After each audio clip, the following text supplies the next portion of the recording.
Ashley and um,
On to the April 14th, 2022 meeting of the Ashland Planning Board. Just a couple announcements before we jump right into things this evening. Our regular board member, Marcelo Arjona, is not here this evening, so he will be replaced by our associate member, Kevin McLean, who is on. And as far as I know, and Peter can correct me if I'm wrong, we do not have any continuances this evening. But I will make the announcement that item number 9 on our agenda, the inclusionary housing bylaw amendment. This is just wrapping up. We will not be discussing that bylaw amendment. We will just be closing our public hearing as that has been taken off the warrant for town meeting. So if anyone was hanging on for that item, that's very deep in the agenda. We won't actually be discussing inclusionary zoning this evening. Anything to add to that, Peter? No, I'm all set. Okay. I think that wraps up the announcements. Okay. Then that said, we will, I believe we closed, didn't we close the public hearing on 311 Pleasant Street? Or Correct. was it still open? Well, I think we technically, I think we continued it from the last. I know the last meeting we wanted to have a full board voting at this point. Obviously, there was a letter submitted from the attorneys, an attorney representing the client, Mr. Nathan Collins. How are you tonight, Nathan? But I think I believe you're right, Tricia. We did close the public hearing, and we are right now just waiting to vote. We had some lengthy discussion at the last meeting. Right. So, so since we have closed the public meeting, again, correct me if I'm wrong, the proper procedure is that we will not be having a presentation on that topic, nor will we be taking public comment because the public hearing is closed. Great, correct? That's correct. Yes, we will not be taking any public comment. Nathan, do you have any additional information, or are you all set? For the record, Nathan Collins, CLC Design. I don't have any additional comments. You mentioned the letter that NextGrid's representative or legal representative submitted. So I just want to make note of that. So if that could be just part of the, certainly the discussion of the board, I'm happy to answer any additional questions that may come up from the board during their discussion of the project. Okay, thank you, Nathan. Yes, the only thing that we obviously received was a letter from the attorney, which was sent directly to all planning board members. But at this point, I think it's there's no public discussion, but the board can obviously talk and hopefully, you know, if we'd like to vote, we can do that as well. So again, correct me if I'm wrong, Peter, but it's my understanding that obviously the attorney from the applicant has sent a letter, but it is also seems that it is appropriate for us to discuss the special permit criteria as we reviewed them at the last meeting, and that we believe we have the right and responsibility to do that. That is correct. I've reviewed the letter and I've spoken with town council about this. And in my eyes and through our town council's eyes, the special permit is for the floodplain and is for other, also pertains to other criteria. The special permit criteria are those 6 points. So in my opinion, that those 6 criteria of a special permit as discussed at the last meeting are applicable to this application. Thank you. Does any member of the planning board have any comments to make at this time? Or do you want to review the special? We went through the special permit criteria for the special permit and for the for the design plan review, I believe, site plan review last time. Did anyone have any comment on that or want to revisit anything on that? I'm going to open it up to the board for comment. I think for me, it was more of a procedural question where we closed last time. Are we still able to consider that letter, Peter, that we received? You know what, I think we can, obviously it was submitted directly to the planning board as a legal letter. That's a great question, Anna. You know, I think because it did not come directly to me, it was sent directly to the planning board. I think it's appropriate that we did read it and that we did kind of go back, you know, and there was 2 questions submitted. But at this point, I think taking public comment is not appropriate. Okay. And then as a follow-up to that, I did have some questions about that letter, and Peter was kind enough to forward them to the attorney. And I did get a response, and I don't know if the rest of the board has seen it or if that's an important piece to forward to the rest of the board, Peter. The rest of the board has seen the Okay, correspondence. great. Yep. Awesome. Okay. Mhm. And okay. I don't have any further questions. I feel like the last discussion was quite thorough, and we went through all the different elements. And unless there's an opinion from town council that urges us to take a particular position, I feel like the status quo remains as to where our discussion was. Okay. Yeah, there was no particular position that I can relay to any board member. Does anyone else on the board have any comments on this? Good. Okay. Then I will, would someone like to make a motion the motions are always, correct me if I'm wrong, Peter, motions are always to approve a Correct. project? Mhm. So this would be a motion to, I guess I can make the motion, right?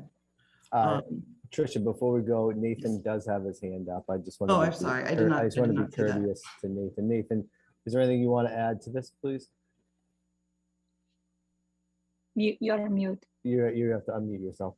Sorry about that. I lowered the hand, but didn't hit the mute button.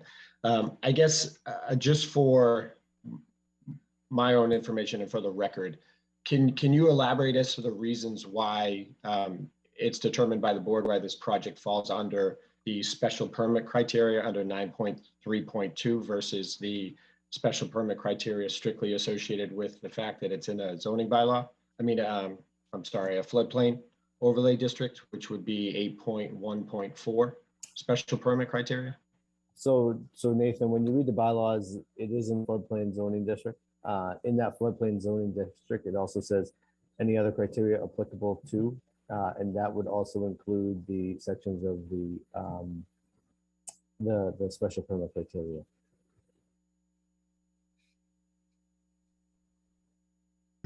And so therefore, you know, it not to get into a legal back and forth, but that was my understanding after review, and that's what the stance is from the town of Ashland. Okay, is there, I'm sure my client will be looking just for documentation from town council, just as to the reasons why that particular section of the bylaw applies. Just Thank you for wanted that. to For know. the record, Just- and for the record, yeah. there's no documentation right now that exists. And Mhm. so at that point, I think, you know, if the board is ready to vote, we can vote, and then we can kind of move things forward.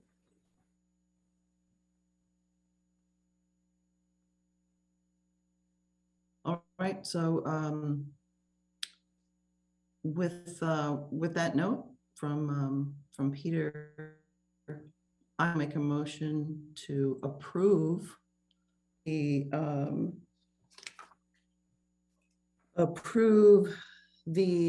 311 Pleasant Street special permit and site plan review. Peter, do we need to vote on those separately, or can we vote on them together? We can vote on them separately. Okay, so this would be a motion to approve the 311 Pleasant Street special permit. All right, do I have a second? I second that.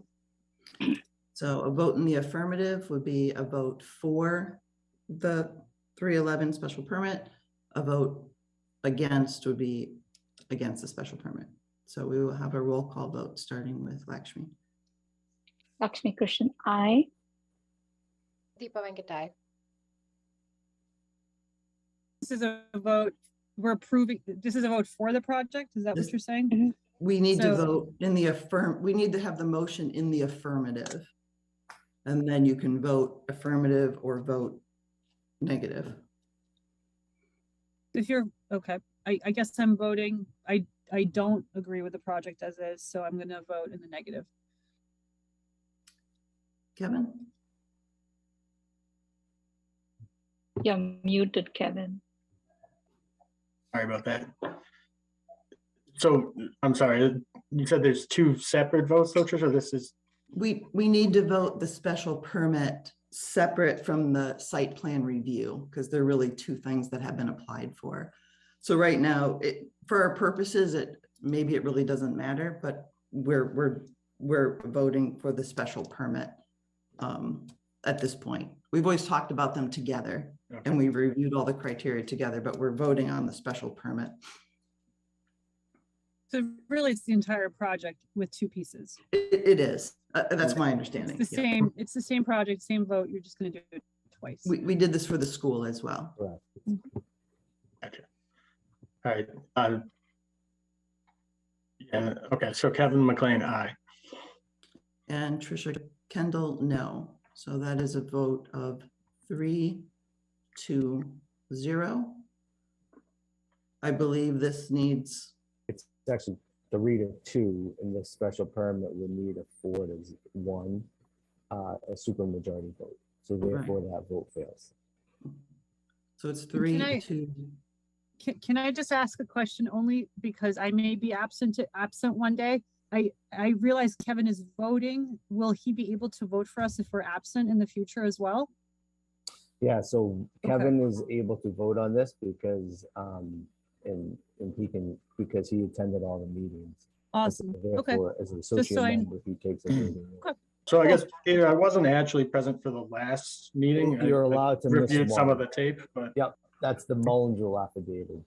So, and I can talk to you a little bit more about that, but yes, Kevin had a right to vote on this application.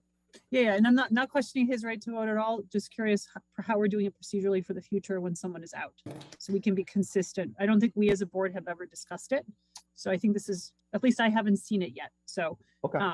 And maybe we can, maybe when we get to the procedural part of the meeting, we can walk through how that works separate from this discussion. Okay. Okay, so the second part of this is that we will need to vote for the site plan review. So I will make a motion that we approve 311 Pleasant Street site plan review, and I'll need a second. I second it. And a roll call vote, starting with Lakshmi. Lakshmi Krishnan, I. Deepa Venkatai. Anna Tesmanitsky against, or I don't even know how you say no in a Latin way. Nay, Nay, perhaps. nay. like a horse. Okay. Kevin McLean, aye. And Trisha Kendall, no. So this motion fails because it does need a supermajority vote. Peter, I assume, will write up the decision, and we will see where it goes from there. Correct. Actually, site plan approval only needs a majority vote. So this one actually passed. Oh, okay. Mhm. So the site plan Is passed. Yeah, the site plan's majority and it's 3-2, so that passed. The special Okay. permit needs 4 out of 5 votes, so that would have had failed. Just to make things more confusing. All right, thank Correct. you.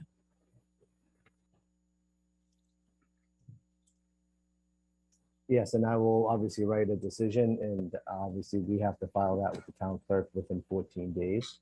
And so once that's drafted, we'll send that out to everybody, and then we're gonna have to, in a timely manner, obviously come into town hall and sign those 2 decisions. Okay. All right, so that item on our agenda is complete. And we'll be moving on. Right? Is there anything else we need to tie up with that, Peter? The votes are Nope, taken. that's it. Okay. The next item on our agenda is the continued public hearing for 400 Cedar Street special permit modification. This, I believe we did, this is the Verizon wireless tower. I believe we did vote on this. We voted to approve this at the last meeting. So we were just looking at the decision, approving the decision as written, or if there's any modifications in the decision. That is correct. And so I believe I circulated out the 400 Cedar Street decision. And we would just be looking to accept the decision as drafted. Did anyone have any notes on that decision? I had no changes.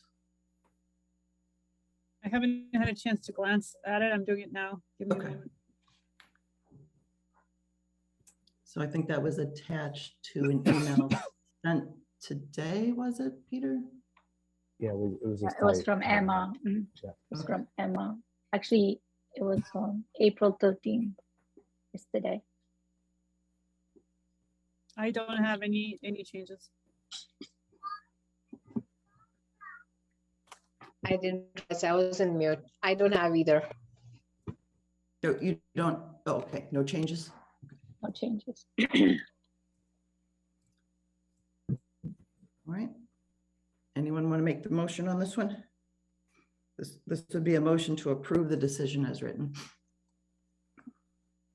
Okay, I can try. I make a motion to approve the cell tower special permit for 400 Cedar Street to be installed 400 Cedar Street, and to approve the decision as drafted. And a second?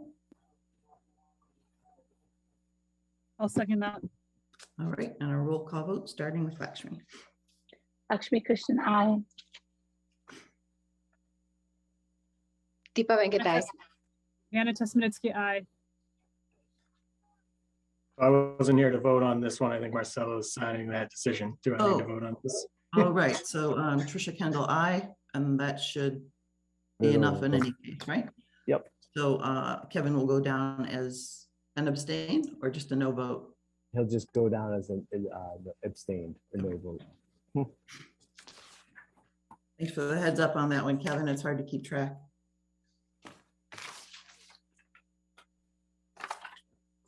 All right. We're all set on that one, right, Peter? Yep, we're all set. Thank And you I'm so gonna much. lose track of all the openings and closings. Okay. Trish, before we move on, there's a gentleman, Daniel J. Lee, with his hand up. Daniel J. Lee, do we want to take just a, Oh, Oh, my apologies, inadvertent, inadvertent hand raising of the raising. hand, sorry. Happens to all of us. it's okay. Just checking it out. Thank you, Okay. Daniel. Yeah, and I appreciate keeping an eye on that because it's hard to keep track of everything here. Yep. So item number 4, public hearing for 100 Fountain Street preliminary subdivision. We did, as I assume everyone has seen, we did get some feedback from the Conservation Commission through Becca Solomon from their meeting on Monday. I attended that meeting as well. And feel that this was really good summary of what was discussed there as well. So does anyone have any further discussion on 100 Fountain Street? That's the preliminary subdivision.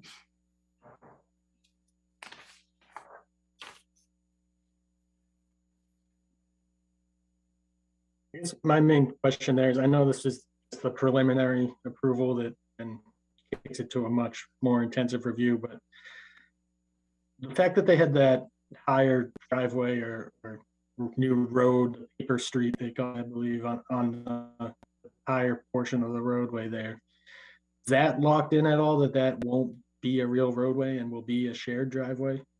Or could that be changed in the future process? I believe that anything that is shown now is completely still up for grabs in in the actual subdivision, that this is all just preliminary, and approving now doesn't even preclude us from not approving later for any reason. Is that right, Peter? That is correct. You know, nothing on this plan is legally binding. At the time of the definitive subdivision, that common drive actually needs to receive a special permit vote from the planning board. So, But if we want, we could discuss just our basic thoughts about that if now, because those are thoughts that we would then pass on to the applicant for how they might like to approach the project on the next stage. correct. So Kevin, do you? Yeah, so I guess, I mean, we heard a lot of comment from almost every abutter over there when this first came up, and so I took a ride over, and it's a very steep street. There's no curbing at the bottom of the road, so any runoff that comes from the development that's already there at the top of the hill, or that will come out of these new paved roads, is going to go into people's driveways. So if this does move forward, I think there's going to be a lot of drainage work that needs to go into it. But then also for that shared driveway, it's right in the middle of this steep hill. So emergency vehicles making a turn into that driveway while on a steep hill is probably not possible. So I just would be concerned about that. It probably needs to be a full width roadway there, which I'm not sure if they have the room even, but you know, as it's shown in the plans, it doesn't look feasible. I think they're going to have a lot of work to do going forward. I believe that I don't know if that has gone through and been, well, actually wasn't Joe Markwood was on the call. Yeah. Oh, there he is. Okay. I'm here. Joe, do you want to comment on that? All this stuff has to be fleshed out. What we were hoping to get from the board was some guidance on whether the concept of the common drive was something that the group would entertain. So as we move forward, we'll have to spend some time on that grading issue. We'll have to work out with the fire chief how we make that turn. But I guess we were looking for some kind of input so that we used our time and spent our clients' money wisely, so that as we prepared something, it was going to come back to this group and we would work out these details, but we wouldn't be off on a wild goose chase, I guess is what I'm trying to say. So yes, we have to consider the grading. Yes, we'll speak with the fire chief. We'll vet all those issues. We were looking, I guess, 10,000 feet, the bigger picture, with the board entertain this idea. Thank you. Does anyone else on the board want to have any comments or questions before I actually open it up to a few public comments? Because I see Mr. Crow here, who probably knows something about planning board stuff. I mean, my only comment is I thought the letter from Concom was helpful, and I also think it's great that we have members here who, Kevin, who make a point of going to the site and checking it out, and I thought those are helpful comments, and I would want us to approve this, conditional on addressing those items to the best of the applicant's ability, so that we can get the next application or the next step of the process to be at its best. Thanks, Anna. Preston? Thank you. Preston Crow, 41 Rockwood, only speaking on my own behalf, I'm now a member of the Conservation Commission, so I'm not speaking in that role. I noticed that the upper two lots appear to get their frontage from a paper road, if I saw the plans correctly, and yet the plans don't have that road being built. Instead, they have a shared driveway. So I'm not sure what the legal status of that is, if you can get frontage from a paper road without actually building the road. I don't recall ever coming across this before. That said, I like the idea of a shared driveway in general because it's clearly less resource intensive. You know, I look at my own neighborhood and there are lots of houses with long driveways, and we'd have, you know, the streetscape would look nicer if they were in pairs shared. So that's my only comment there. Be sure to check out the legal status of that before proceeding with that. Thanks, Preston. Joe, did you have a comment you wanted to make on that?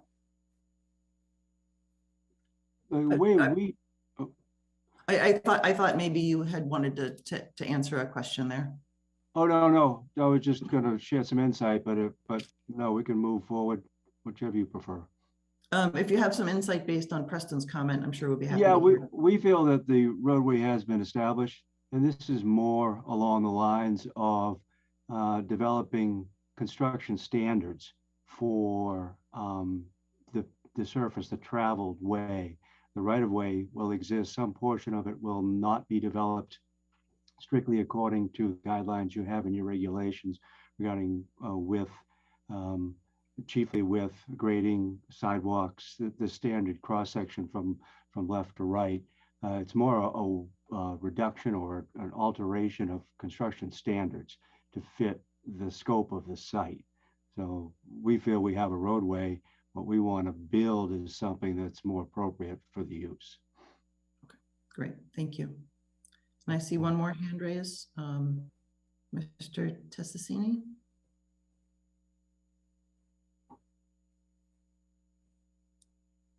Yes, hi, thank you. Peter Tessassini, 9 Upland Road. I sit on neither board. I'm just in a butter with a couple of questions and comments. I did submit some pictures and videos. I was advised to when I sat on Monday night's Conservation Commission meeting, and I was looking at the plan and wondering if Ballard Road is going to be titled Ballard Lane. If that's was something I had heard initially. I'm looking at the value of sidewalks on a cul-de-sac that empty onto Upland Road that has no sidewalks. And also at the top of Upland, there were approximately the same number of homes. And there were no sidewalks up at that cul-de-sac. I think sidewalks would create more impervious surface. And, you know, I'm looking at if it's titled a lane, of course, it may not be, they can be waived, I guess, and the money could go towards the sidewalk fund. I did check in with the public records request, the 30-year look back, and there's been no pedestrian accidents on either Ballard Road currently or Upland Road. And just wondering if sidewalks are something that we could work with. Thanks for your time. Oh, can I say something? This is Roberta Tessassini, 9 Upland Road.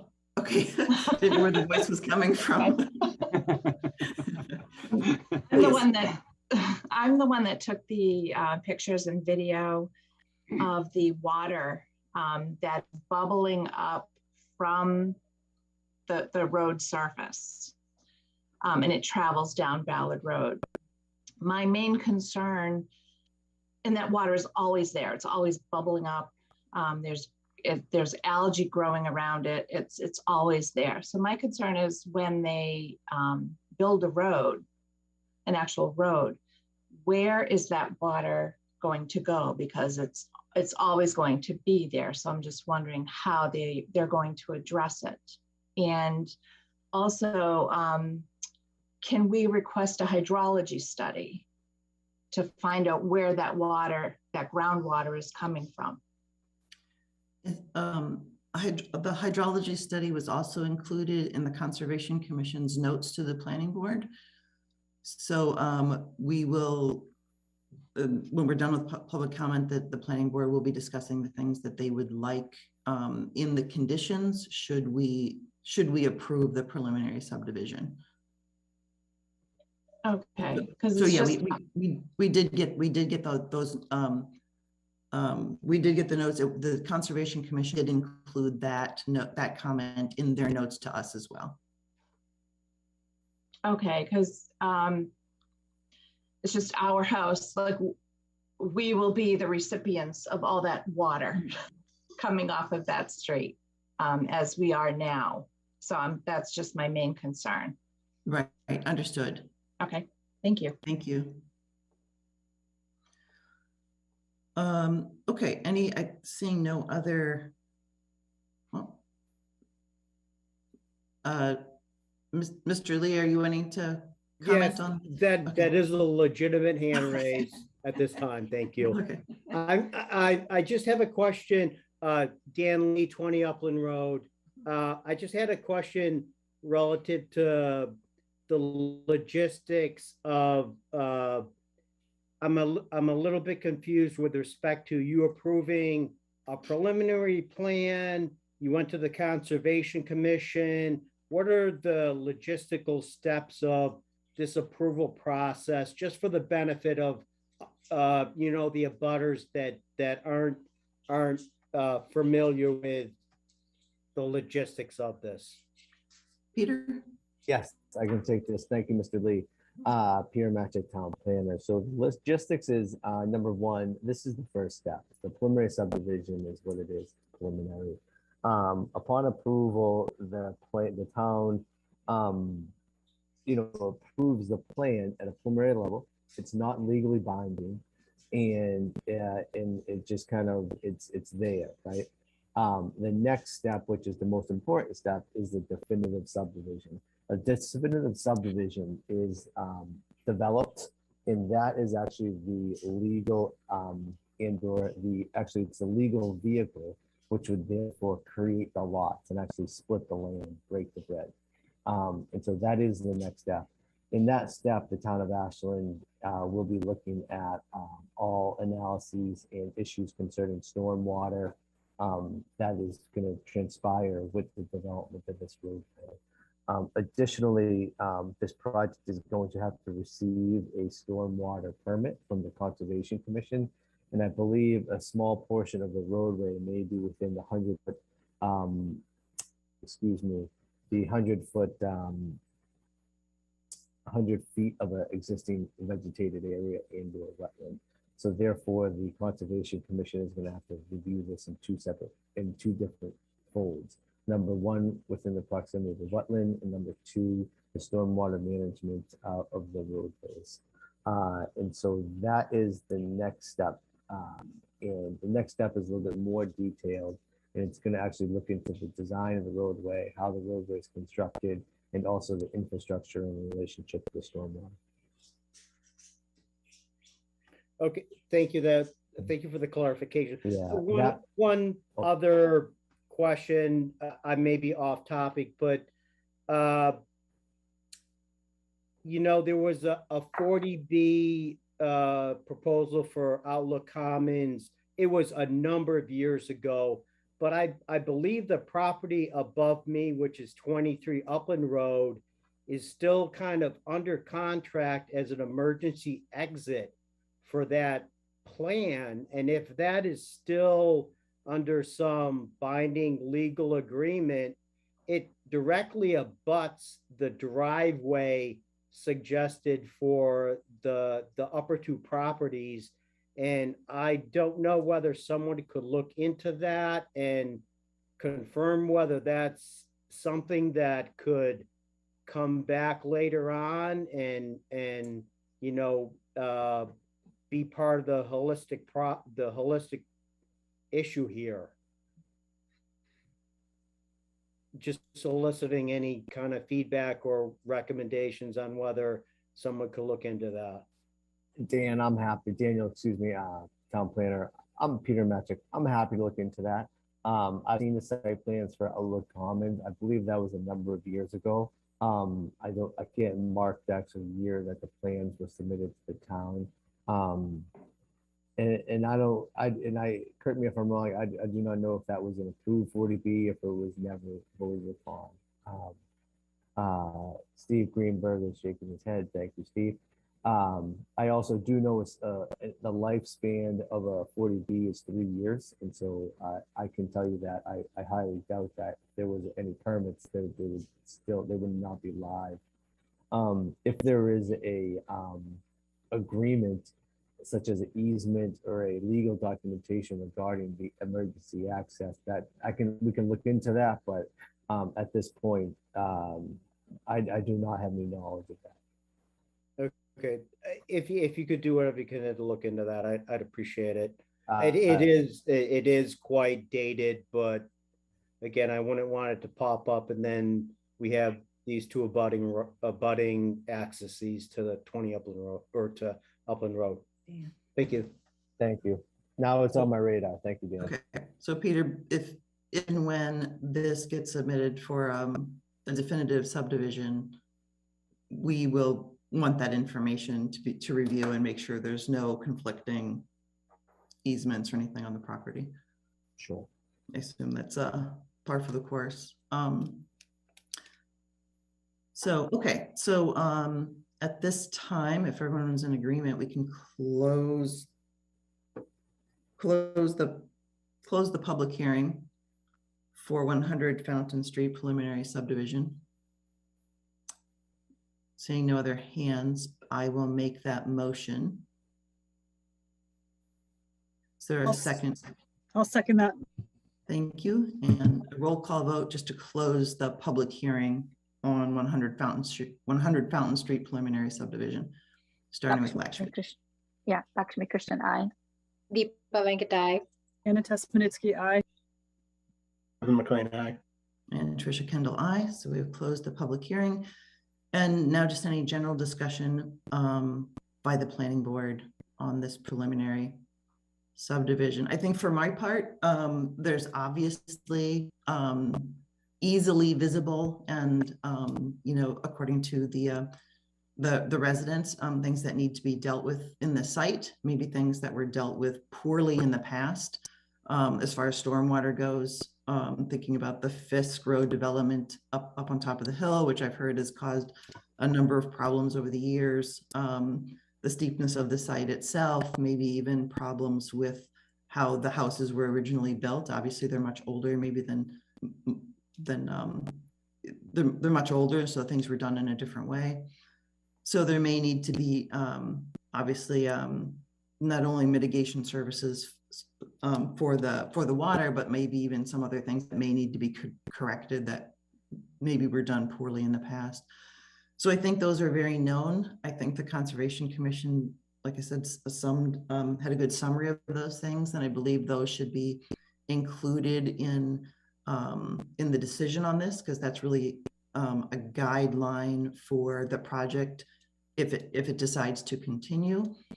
And I also think looking at that roadway as Kevin's comments is obviously a part of the process, though I also agree with the idea of, if possible, less pavement, less cutting down trees. The thought of having just 2 cars on a full-size road doesn't sit as well with me. So, but obviously the water issue is perhaps first and foremost. But those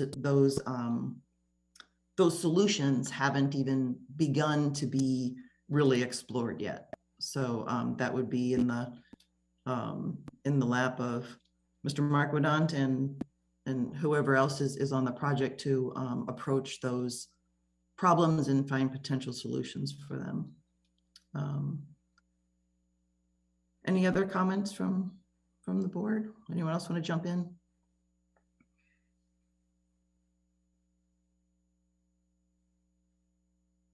All right. If there are none, I will look for a motion to approve the preliminary subdivision. I'll make a motion to approve the preliminary subdivision. And should we base that on the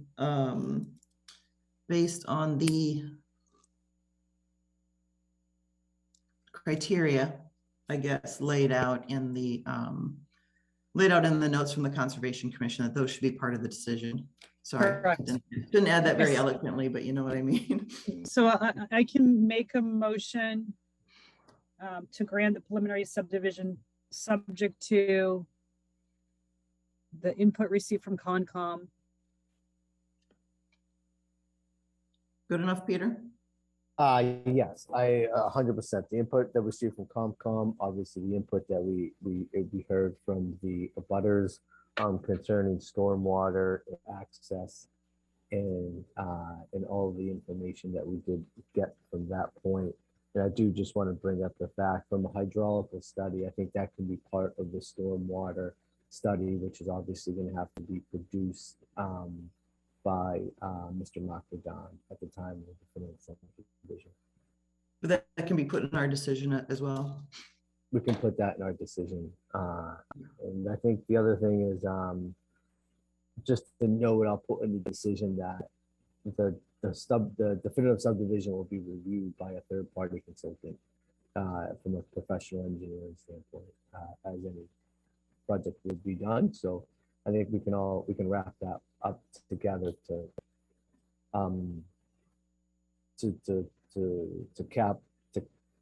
bring together the opinions of the board. Okay. All right, so Anna has made the motion. Is there a second? I second that. All right, then we'll have a roll call vote starting with Lakshmi. Lakshmi Krishnan, aye. Deepa Venkatai. Anna Tesmanitsky, And McLean, aye. And Trisha Kendall, aye. So that passes 5-0-0. And we will move on. All right, so item number 5 on our agenda is 100 Chestnut Street special permit and site plan review. Peter, I'll let you introduce this one. And whoever will be presenting or speaking. Sure, thank you. So tonight I see the McDowell, Mr. McDowell, Mr. Roy McDowell II, and his 2 sons, Todd and Roy III. Also on this tonight, I see Matt. I'm sorry, I should say this every time, Matt. I see Murata from Icon Architects. At the last meeting, we did have a fruitful discussion about the placement of the building in the break in between the building from a architectural standpoint in relationship to the main entrance off of Chestnut Street. So the excuse me, Mr. Roy McDowell is representing Baystone Development 2013. So tonight we have Mr. Roy McDowell representing Baystone Development for the 100 Chestnut Village in America project. And that's all I really have. I think Roy, you can run through and present the of the 3 pieces of information that were submitted, and obviously which were circulated to the board and were placed on the town's website. So Roy, can you please step forward and take over? Thank you, Peter, and thank you for the board having us on this evening. We also have Matt Leidner from Civil Engineers. We'll discuss, there was a discussion at one point of possibly moving the driveway, and Matt will explain that in a few minutes. If you could, Peter, let Todd run a slide presentation, please.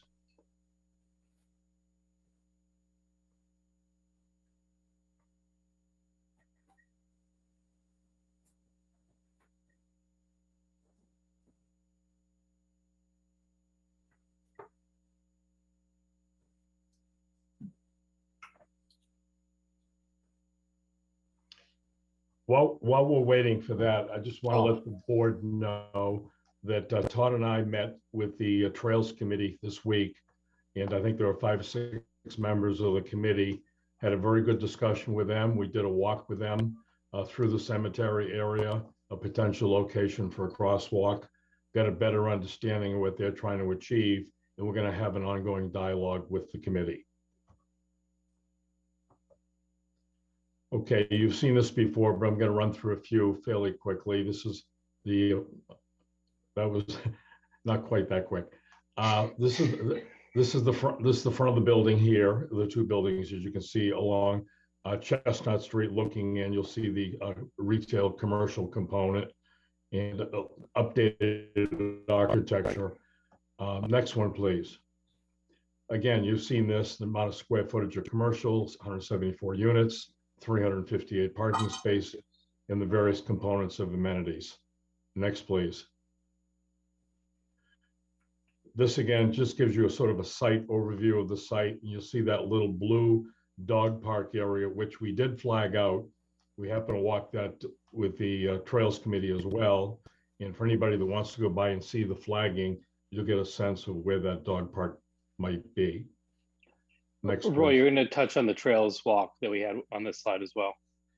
Yes, when we met with the Trails Committee, we met at the intersection, actually at the entrance of the cemetery area. And there's been some discussion with the Trails Committee because there's a very large parcel on the opposite side of the street that's privately owned, but there's sort of a beginnings of a trail across from the entrance of the cemetery. And I know that, and the committee can speak more to it if they would like. They're looking to see if they can get an easement rights through that property, which will connect them to other locations. Same thing they're looking to do with the Farford properties down near the new municipal building that's being built. I would just add that we had a good site walk with them, and we are in discussions about ways in which we may be able to work with them on kind of getting this moving forward. I know they're still in the beginning stages of kind of formulating exactly where the trail will go, getting the easements, but we're looking for ways to work with them on that. Next, please. So I'm going to ask Matt Leidner if he could speak to this, because we heard one of the discussions we had about what would it be like if we put the driveway across from the courtyard, and what the challenges are. So Matt, if you could pick up on that. Sure. Thank you, Roy. Good evening, board members. Matt Leidner with Civil Design Group. So yes, Baystone asked us after the last meeting to take a look at this and review the engineering feasibility of shifting the driveway over to the left, which is north along Chestnut Street, to better align with the gap between the two buildings. So that shift is about 100 feet from where the driveway is currently on the plan. And upon our reviews, there were some concerns that immediately jumped out to us. So the first one pertains to grades. So Chestnut Street, there's a pretty significant grade change along the frontage on Chestnut Street, and it slopes downward as you go north toward Queen Isabella. And actually, as you continue north from where the current driveway location is proposed, it actually gets steeper in that direction as well. So at the what would be the shifted location, which is outlined, just sketched there in red, Chestnut Street is about 3 feet lower in grade than it is where the driveway is currently proposed. And so that 3 feet actually makes a really big difference in the driveway grade. We had already maxed out the driveway grade to a point that we thought was safe and acceptable in the current proposed location. So by shifting it to the north there, the grade gets really steep to the point that we think would be unsafe and unacceptable. And it would also put the driveway on a steeper segment of Chestnut Street, which is also less desirable. It's a little bit, even though it does climb, it's a little bit flatter where the currently proposed driveway is. But then looking beyond the grades, the other concern that we have is that just to the west, at the western edge of where the driveway is currently proposed in black, that is where there's the beginning of a turn lane into Queen Isabella heading northbound. So it's a right turn lane. Chestnut Street widens out, starting at that northern edge of the proposed driveway.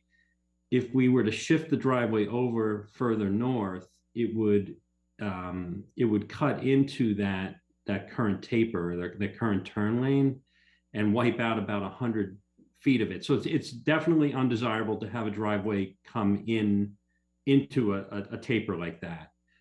So the solution there would be to reduce the length of the taper by about 100 feet, but that's really not recommended. It's about a 300-foot long taper as it is, so that would wipe out about a third of that taper, and typically you don't want to reduce the length of a turn lane like that. So we don't feel that's appropriate. So that was the other big concern we had with this driveway shift. So I understand the why the request was made, to see if it could align with that gap. But those two factors, the grades and then that turn lane, in our opinion, are basically insurmountable. So in our opinion, it would not be appropriate to shift that driveway northward, and we've advised based on accordingly on that. Thank you. So just a couple of questions, just more in summary. This site from the road up to where the building site is, you're going up a rise there, right? You're going up a hill. Correct. So to get up on top there, because the Yes. the whole community kind of goes uphill, right? That's correct. So and like you said, the hill slopes down to the north. So when you talk about safety at the point of driveway, is it about both is it about both people turning into 100 Chestnut Street and their ability to see over the hill of people coming, and as well as people coming out being able to like I guess see people coming down from the hill? Is it the vision? Is that that's part of the safety that you're thinking about? Well, that's a great question. So no, more so the steepness of the grade for a car, particularly exiting the site, to be able to stop and safely and then pull out. So, but also coming into the site to be able to get in. Should there be ice or snow, slippery conditions, but more so coming out of the site on a steep grade like that. Okay. So typically, generally 3%, maybe 3% strong is considered the steepest acceptable grade where a driveway meets a road, comes to an intersection. And oftentimes, I don't know if in Ashland if this is the case, but subdivision regulations will even require a leveling area at intersections like that, where you come to 3% for say 75 feet or some distance. And so the driveway we had on as proposed, I think I had mentioned we were pushing it. Actually, we were about 3.5% on that driveway, and unfortunately, because of the way that Chestnut Street is sloped, where it goes down as you go north, the exit lane is always the steeper lane on it. So the exit lane of the drive is always steeper because you're hitting a lower grade on Chestnut Street. So we had pushed it on the other driveway where we're currently proposed, and this 3 feet, because when you look at it and you think about it, there's not a lot of what we call run to this driveway. It's not a long driveway, and so that grade, whatever the grade differential is, you have to make it up in a very short distance because the driveway simply is not a long driveway. So that's what leads to a much steeper slope given a 3-foot grade differential. So it's more so the grade itself as opposed to the a sightline type of issue. Okay. I will say though, listening to the comments about the location of the terrace and the connectivity to the public, we're going to be showing you a few options for your consideration. Okay, great. Thank you. Thanks, Matt. Next, please. This is the proposed site plan as we have it now. Next, please. Now, if you look at these four, option one is currently what we've been showing you with one exception. You'll notice on the left side of this plan, you'll see a gray area. And what we've incorporated in the wall is a set of steps and a ramp with basically a crosswalk going straight to the call it the courtyard. So we have public connectivity from the public sidewalk, either through steps or ADA ramp to get us to the courtyard, still maintaining the driveway where it is, but creating a public access point. On option 2, we have the courtyard in the center lined up with the driveway, but we've had to change the configuration of the building, going back almost to what we had originally with sort of 2 symmetrical buildings. And we've got some commercial space left and right. We would be incorporating some residential units on the first floor where the commercial was in the first plan. Right, just to go back to option 1, one thing I wanted to mention was one of the reasons we like this option is it actually creates that pedestrian connection to the commercial courtyard and Chestnut Street away from the entry where cars are coming in and out of the site. So it does create a safer access and visual sight lines for the pedestrians who would be crossing there versus in options, say 2 or 3, or more at the intersection. Sorry, continue, Roy. Okay, so that's option 1, option 2. Option 3, you'll notice the majority of the commercial is on the left side with a small piece being on the right side. We don't think that's quite as balanced as we'd like to see, but that's just another option to show you. And option 4 is frankly just the reverse of option 1, with the courtyard is on the far right side. We don't find this as appealing, but we want to show you that as well. So we're hoping, in looking at option 1, now that we've made a public connection with a crosswalk, with a ramp and steps, that you find it more appealing.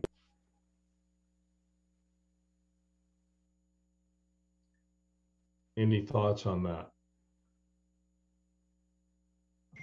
Was there more to the presentation that you No, wanted to? we keep going. Oh, we can keep going. I just didn't know if you want to stop and talk about that. So we'll get back to it. Okay, fine. So I know when we left off, you said we didn't have a chance to look at the rear of the building. So we figured we think a little bit ahead, knowing some of the comments that were made on the front. And so what we've done, and I'm going to let Matt pick it up, Matt Murata pick it up from here. This is a rear view of the previous plan that you've seen. And Matt, if you could take it from there. Thanks, Troy. Matt Murata with Icon Architecture. Thank you for having us tonight. As Roy mentioned, this is the previous perspective that we had shown before, although I don't think we discussed it very much. We took the similar fenestration that was on the rest of the building and carried it across, breaking down the masses with the gable ends, allowing balconies to step in and be instruments to help break down the mass, and the base, middle, and top with the trim and the change in the siding. What we did is we wanted to make it feel more consistent with the rest of the building. So we brought around some more of the wood look siding between windows, added some smaller gables to help break up the roof line, as well as where the balconies are, changed the siding material vertically to a white to help break down the length of the elevations. Next. I can speak towards this. As one of the other things we discussed regarding parking, and we had the parking presentation just really about what our parking demand is and how we're providing a lot more parking spaces than the project will actually ever need. And we just thought we'd show this graphic. I think we discussed it, of areas where we could potentially land bank parking spaces, that we could create green space or grass where there's currently proposed parking, that if the planning board would prefer, we could leave these as green landscape spaces, create more of a buffer around the project. But if the parking spaces were needed in the future, that the parking would be expandable to these locations to provide that required parking. So we just wanted to show this graphic, because I think there's potentially 30 spaces that we could eliminate. Obviously, the 4 closest to Chestnut Street down here would be eliminated if we did that pedestrian connection from Chestnut, just for that access way and crosswalk. And I think that concludes the presentation. Unless anyone from Baystone has anything to add. No, what I'm hoping, given we've given you new architecture for the rear, I'm hoping we can get some sense as to the board's thinking relative to the architecture, the parking, and what we need to do to move forward.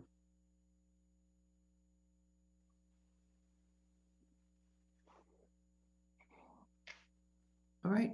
First of all, I will open it up to questions and comments from the board, and then we will open it up to public comment. Anyone from the board have questions or comments they would like to make first?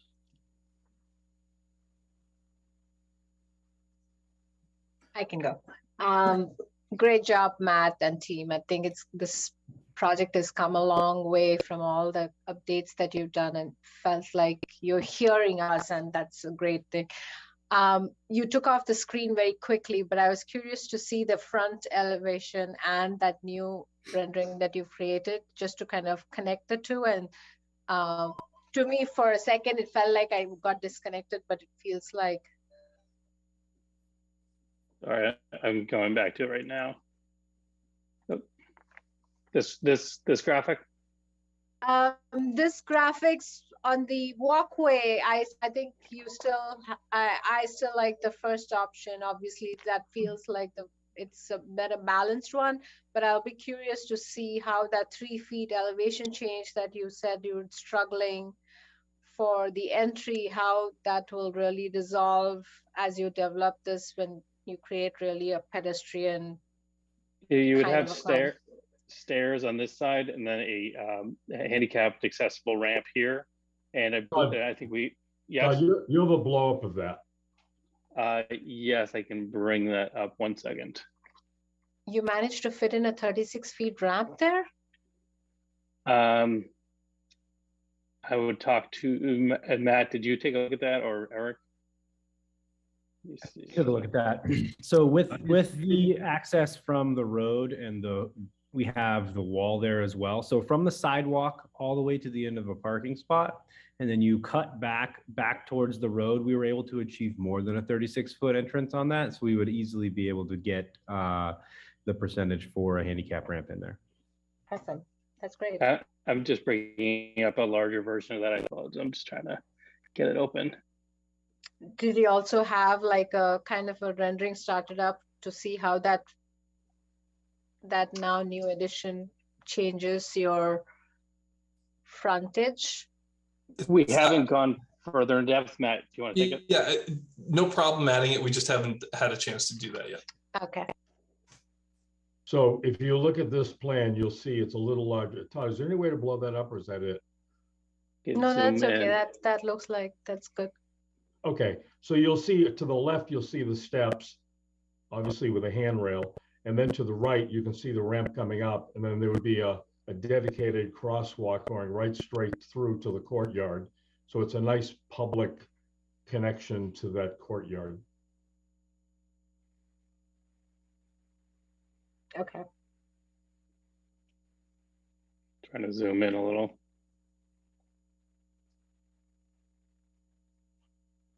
Oh, is that the wrong slide? Sorry. No worries. So as you're doing that, so it looks like the square footage of retail kind of changed in the other options, or were you still able to create the same massing, but I mean, the massing changed a little bit, or the square footage also changed in the other 3 options? The intent is to keep the square footage the same. We just felt that this version here gives a better balance between the left and the right. Yep. And the other one's got a little distorted because of the configuration of the building. And keeping the 2 kind of main central commercial areas on either side of that courtyard really does kind of allow both commercial spaces to utilize that open space, public open space there, versus having them all to one side or a smaller portion to the other side. It gets a little bit lost. This way, it really keeps it as a public open space.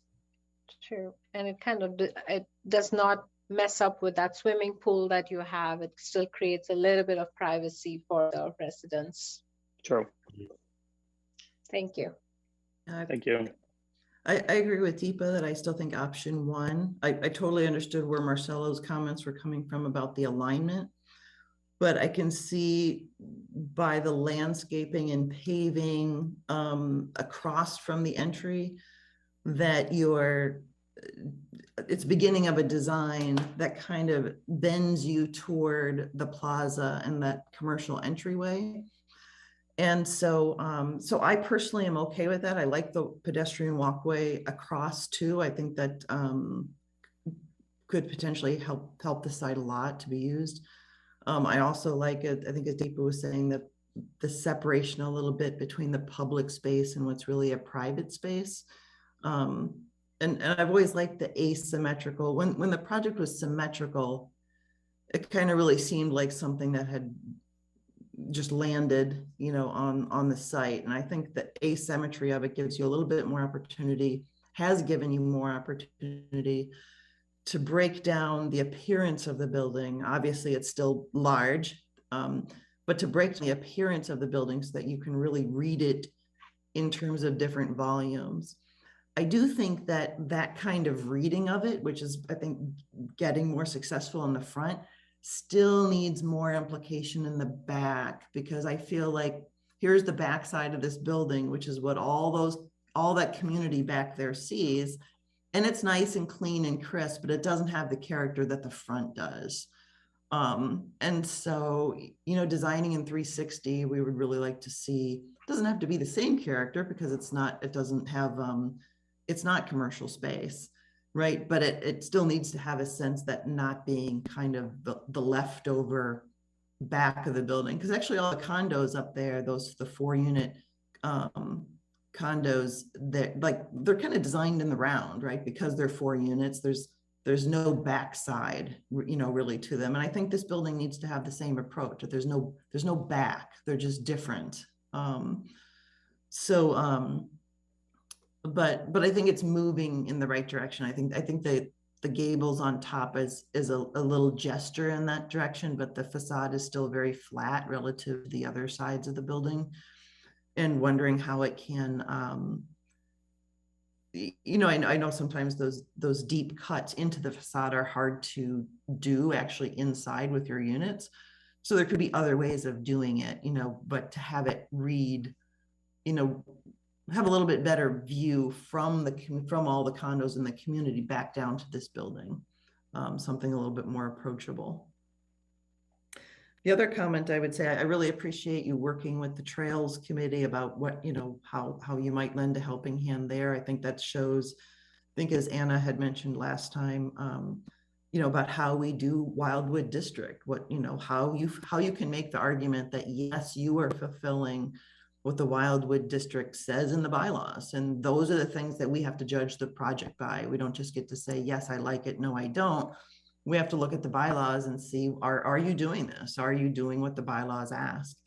And so I think things like that, the dog park, the trails are trying to get this thing to connect more with the surrounding community. And I appreciate those efforts. The one thing I'm looking for, at least a response on is something I brought up last time, because the residents had talked about the difficulty of all these kids coming down and waiting for the bus, this is right where they wait for the bus, right? And sometimes snow being piled up on the road. And so there's starts to be a safety thing about these kids waiting for the bus. And if we're talking about, hey, maybe we don't need these parking spaces, or maybe, is there a way we can use that space a little bit more productively to solve another problem? That sounds like is currently there. I mean, maybe the connections with the condo community again, to explain those problems more for the people that deal with them every day when they're bringing their young children down to the bus. I know there's a lot of young children in this neighborhood. One of the things we could consider doing is out on the sidewalk areas, put in a little bus shelter. We've done that before. So if Roy, one of the challenges of that we looked at when we were walking was making sure we have the depth from that that water retention basin that's over on the other side of Queen Isabella. It is a little tight. We might have to talk to Concom or something about putting that. So I'm not quite sure if that would be permitted or not. That is one of the challenges, and the challenges on the other side of the street is that because of the grading we talked about earlier, that there is a slope right there that would make putting a bus shelter, which would probably be on the wrong side anyways for a bus, there a challenge as well. So it's something we looked at. There's no easy answer at the moment. What about the area where the easement is? It's a easement. I don't know if we can put a structure on it. No, we'd have to ask the neighbors. That have to get permission, obviously. Well, I think it's a utility easement. I'm talking about the easement where we're gonna put our driveway. It's pretty set back from Chestnut Street. Yeah. I think it is a conversation with the neighborhood about what would actually help, I don't know for myself how easily the bus is viewed as it's coming down the hill or up the hill.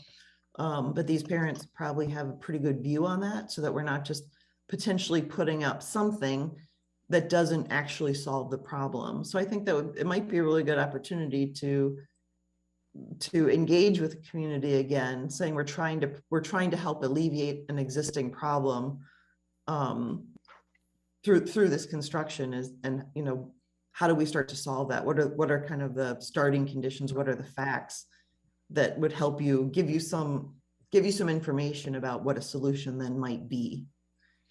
We'll have a conversation with them about that. Okay. Again, this is the kind of thing that takes me back to Wildwood District about connectivity and community, and how does this building not just stand on its own, which would be, I would say, against what Wildwood is about. So any efforts that are made in that direction I think are well spent. Thank you. So rest of the committee, before I open it up to any public comment, anyone else want to jump in?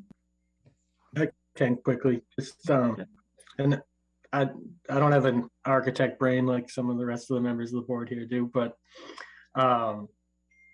looking at the four options there, is there any reason that option 4 doesn't work the best and just slide the driveway up there to get rid of your grading issue? It seems that you wouldn't have as steep a hill to drive in, and then we'd be lined up with the courtyard and the driveway. Well, option 4 doesn't line up. It's shifted off to the other side. Right now, on option 1, the driveway works perfectly fine. And I think that with the connectivity with the sidewalk and the crosswalk works quite well. See, what happens here, it drives all the commercial more into one building, less into the other.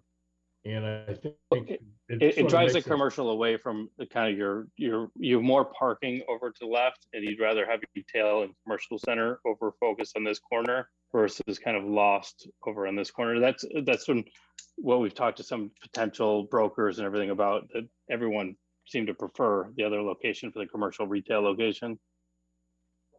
Okay, so it's really a parking thing. I was thinking in this image, if you slid that driveway to line up with the courtyard here, now you don't have as steep of a driveway anymore.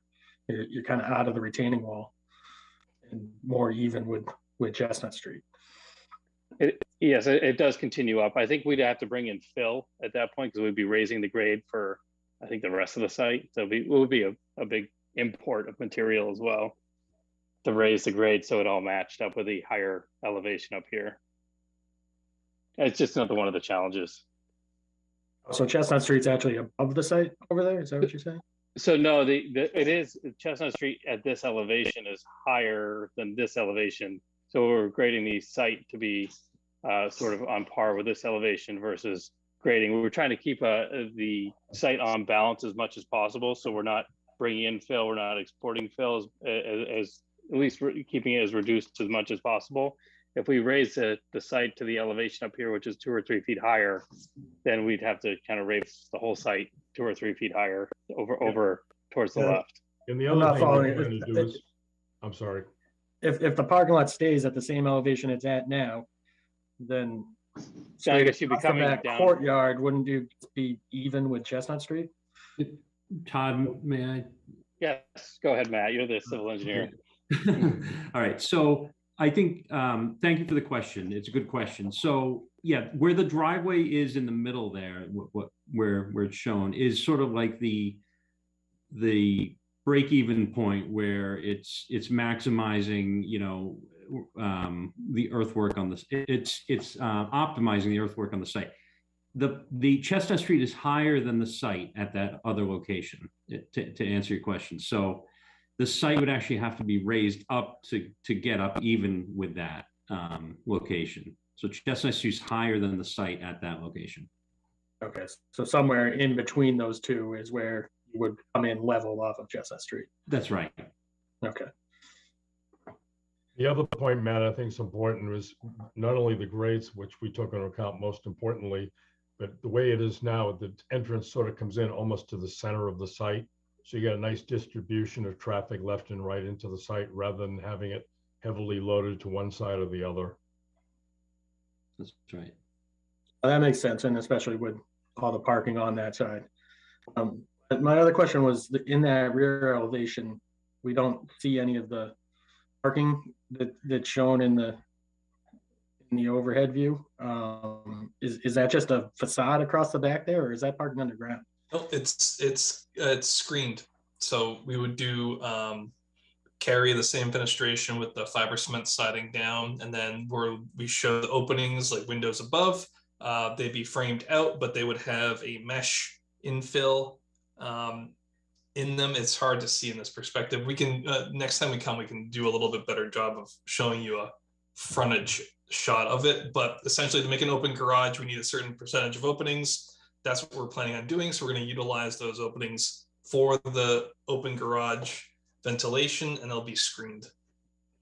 Because we have the neighbors behind us, we really didn't want it to look like a garage. So we had carried the siding to really, it's not inexpensive, but we wanted to make sure we made a product that looked and felt nice for everyone who saw it.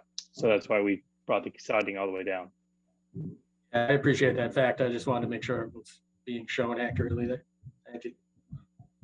It'll be interesting to see that from the other perspective, because on the one hand, I very much appreciate the notion of like how it looks from the back, because that was what I was talking about earlier.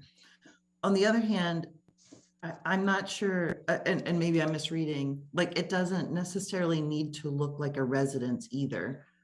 You know, that things can look nice and not look like residences. So I would be interested in what that might be, you know, as well.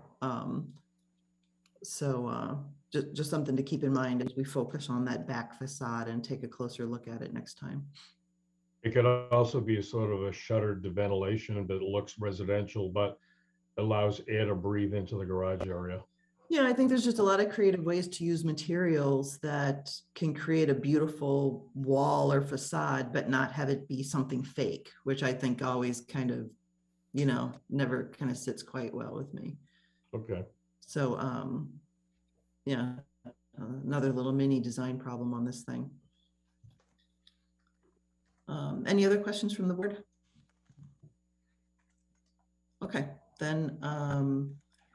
I have one question, if you wouldn't mind. Please. Because we would really like to kind of finalize the building layout and site plan so we can let our civil engineer go ahead and update all the utility design and a full new set of civil drawings for the town and the consultants to review. Is there some sort of buy-in on option 1, 2, or 3, or 4 that we should, you know, start pursuing that work? And any ideas on parking as well that we could maybe kind of set our civil engineer to work on? I think from Deepa and I, at least, we were liking option 1. I think both for me, both because of the non-symmetry and for the logistical reasons you talked about with the site. I also think that one side is more the main entry of the lower end of the side is maybe the main entry for the community. And so having the commercial on that side where it might be better utilized, maybe makes sense to me as well.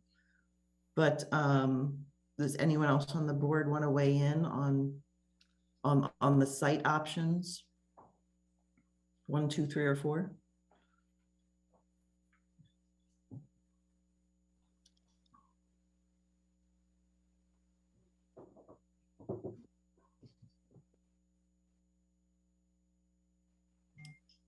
Don't see any other comments from the board.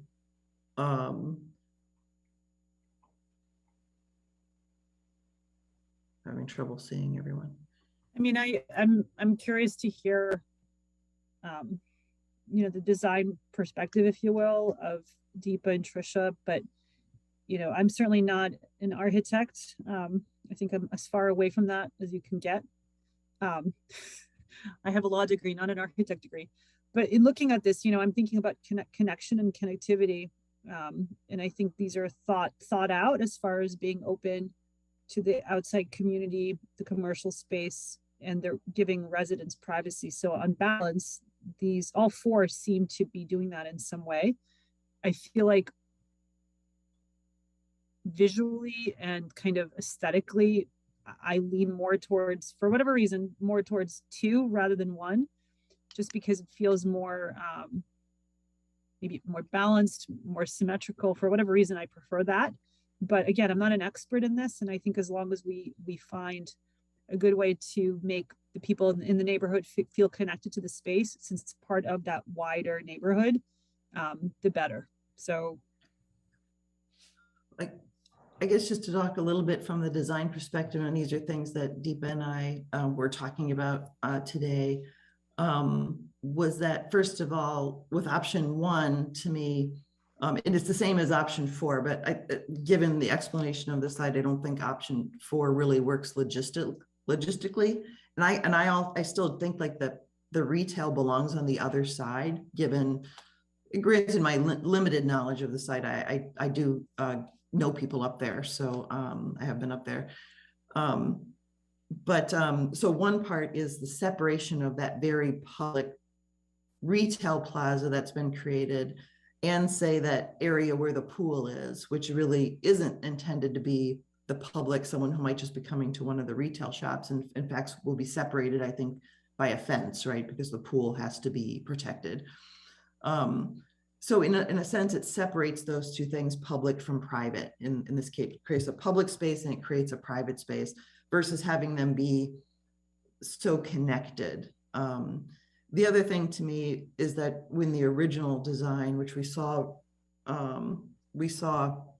renderings of at that time, they're probably still online, is that a very symmetrical project kind of creates, the mass of it is hard to break down. I mean, you think of all the things that are symmetrical, like the Capitol building and other large buildings like that.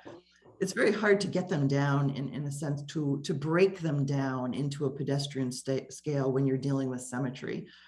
So to me, this, that the corner blue box on option 1 on the renderings was kind of able to be developed as if it's a freestanding building sitting there, making it feel more broken down. And the other side of the building isn't a mirror image of it because it's a different end condition. So it seems like 2 different buildings sitting there. I mean, it's obviously not, but it starts to give you that impression. Where a symmetrical building is just much harder to do that with, to have 2 things that really are identical, but you're just changing them so they're not. So those are the kind of the reasons that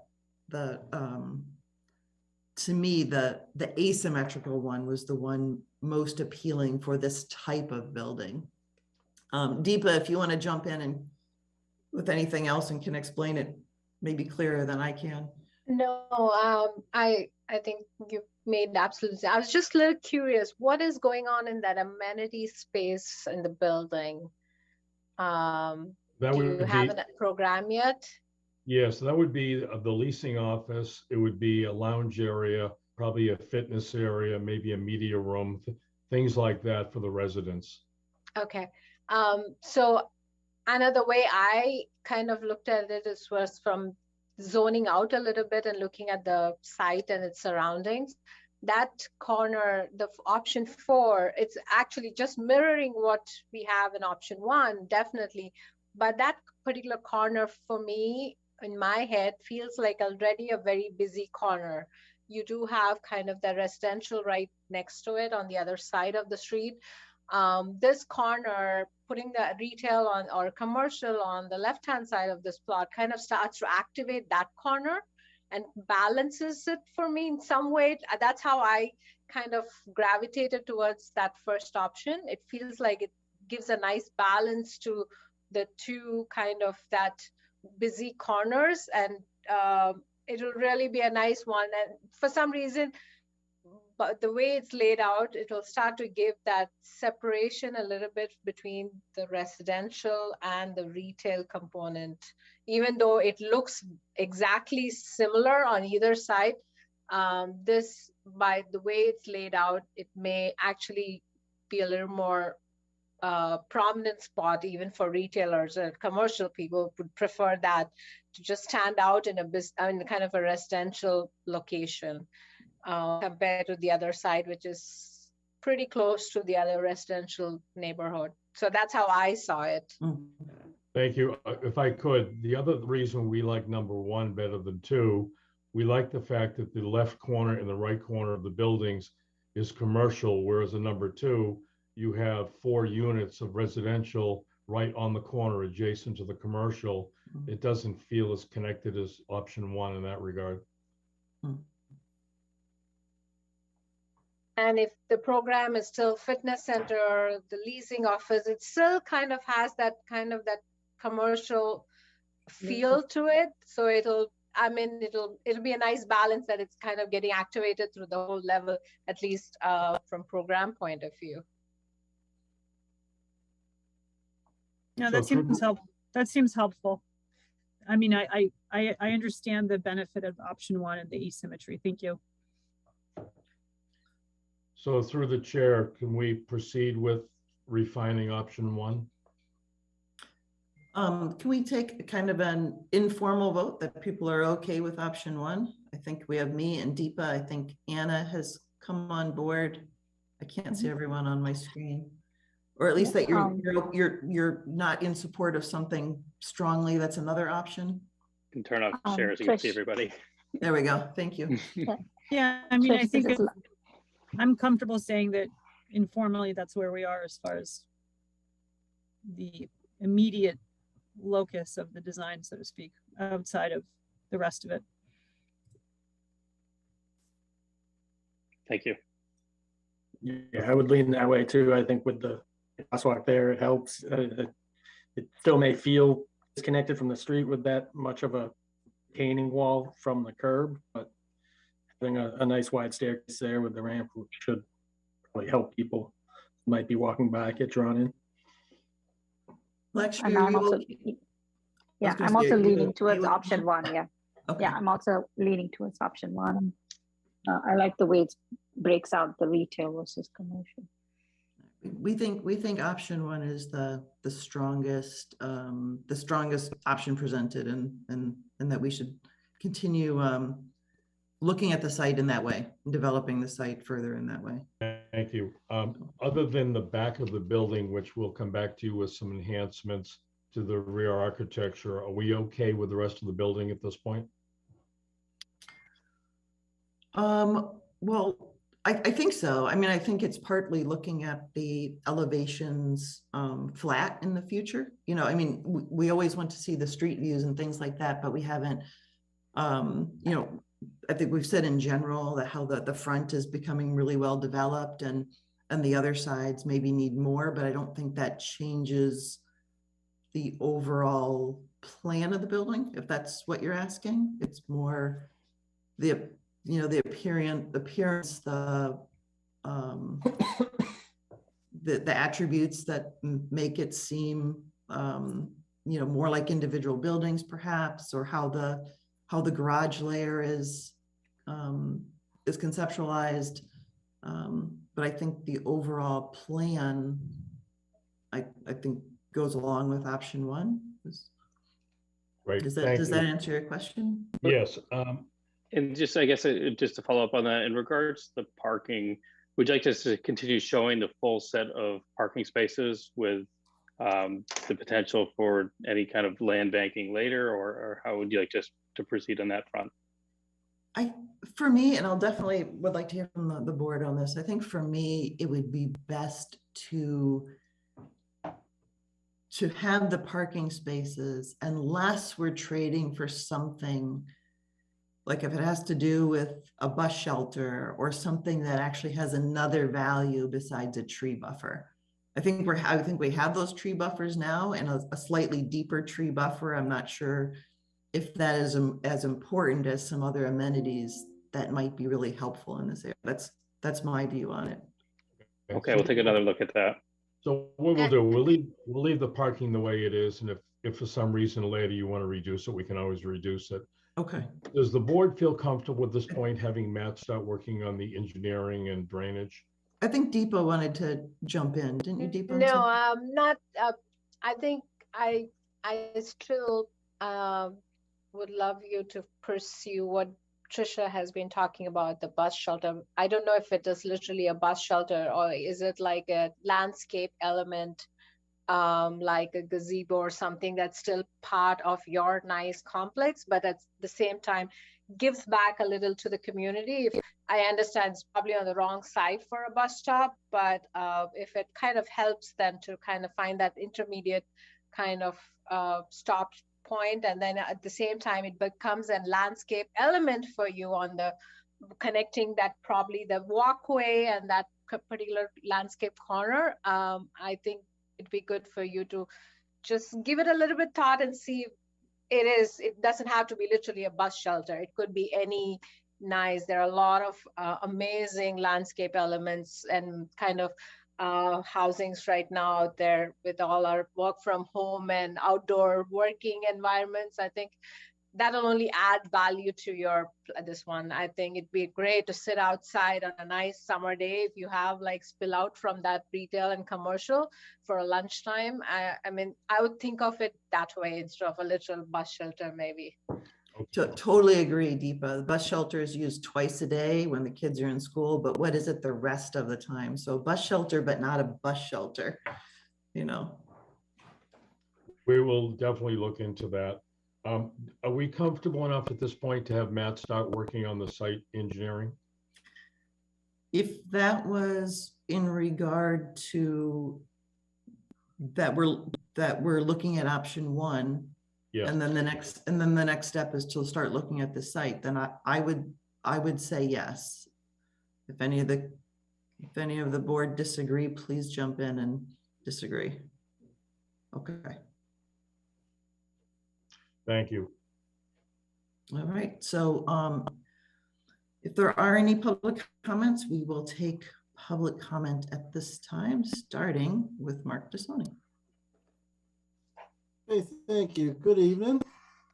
Mark Desoni, 49 Hawthorne Road. I was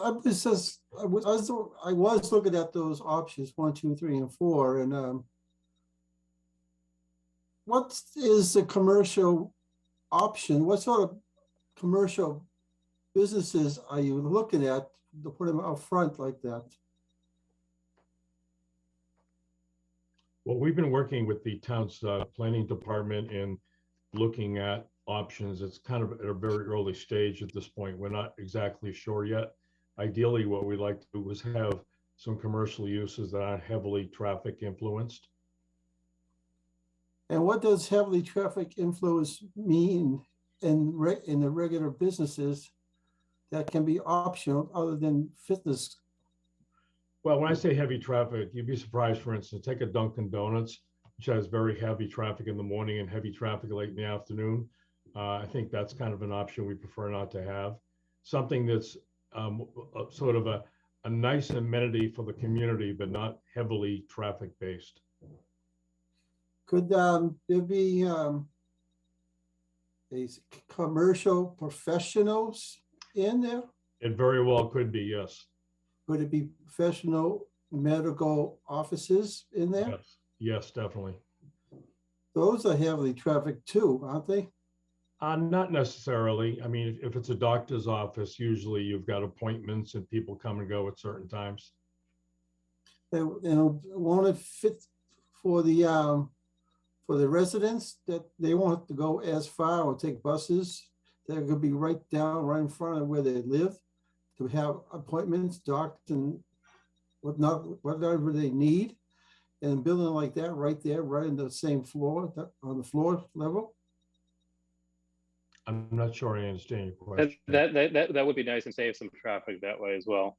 Yes, it would. That's two things. Yeah, and you got your parking spaces. You regulate your parking spaces from the apartments to the commercial, and you know your traffic flow back and forth. and to have it in professional medical and stuff like that for the residents themselves, it's a convenience. Absolutely. So I'll be going. I would vote for something like that to be put in there in the commercial, and not a like a phys ed or gym or pool, whatever it's going to be, but something that all ages will have a use for.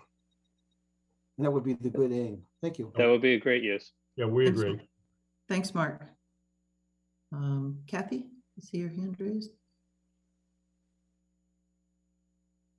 Sorry, I had to unmute. Thank you. Kathy Rooney, 136 Fountain Street.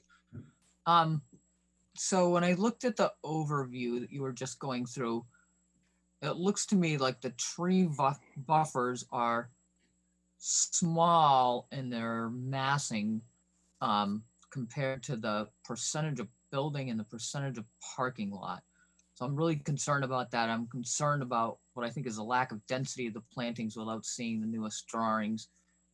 And then one of my questions, which might help add density and plantings and also stack some other site functions, would be to create a lot of those plantings in national green infrastructure certified.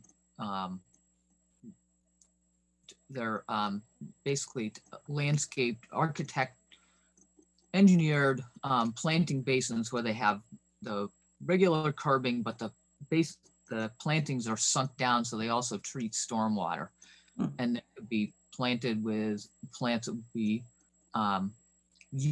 helping do that all year round. Some of them would be grasses, some of them would be things like shrub dogwoods, for instance, trees, and you could get some larger trees into that site in the parking area to help do more buffering of, I mean, I just look at that and I see a bunch of blacktop and a bunch of building.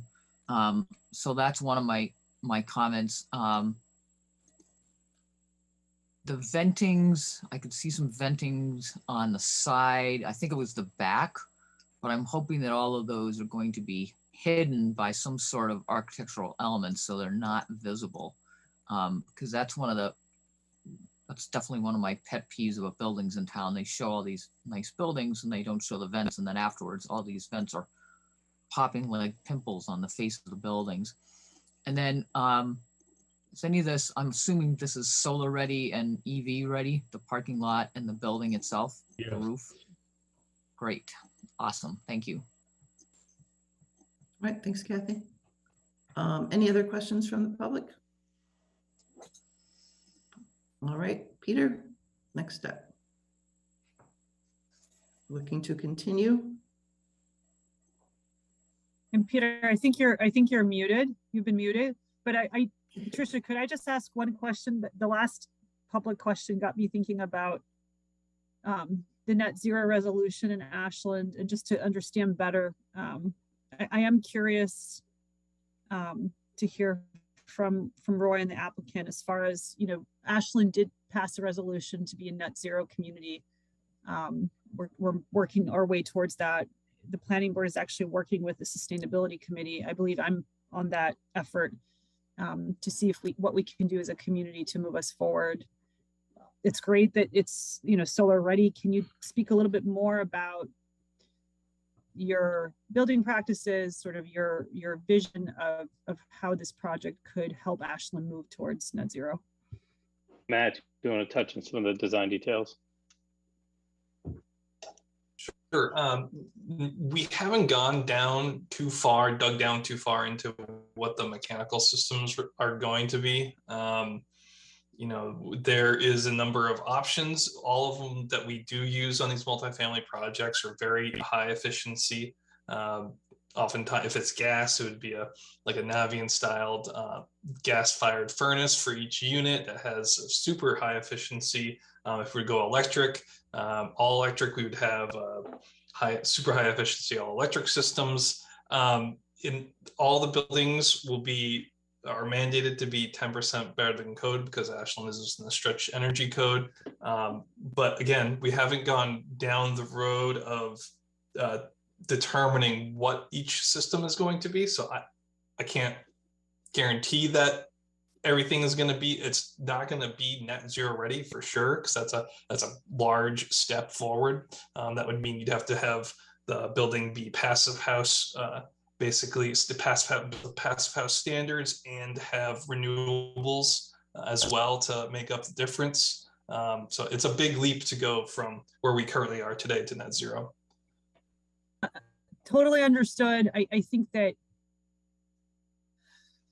we're dealing with an interesting space here, right? An interesting kind of background. I'd love to see if in the future meetings we can talk more about this piece, because I think this would be an exciting location to see a forward-thinking model, if you will.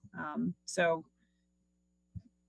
I think it would be a very viable option as far as the location.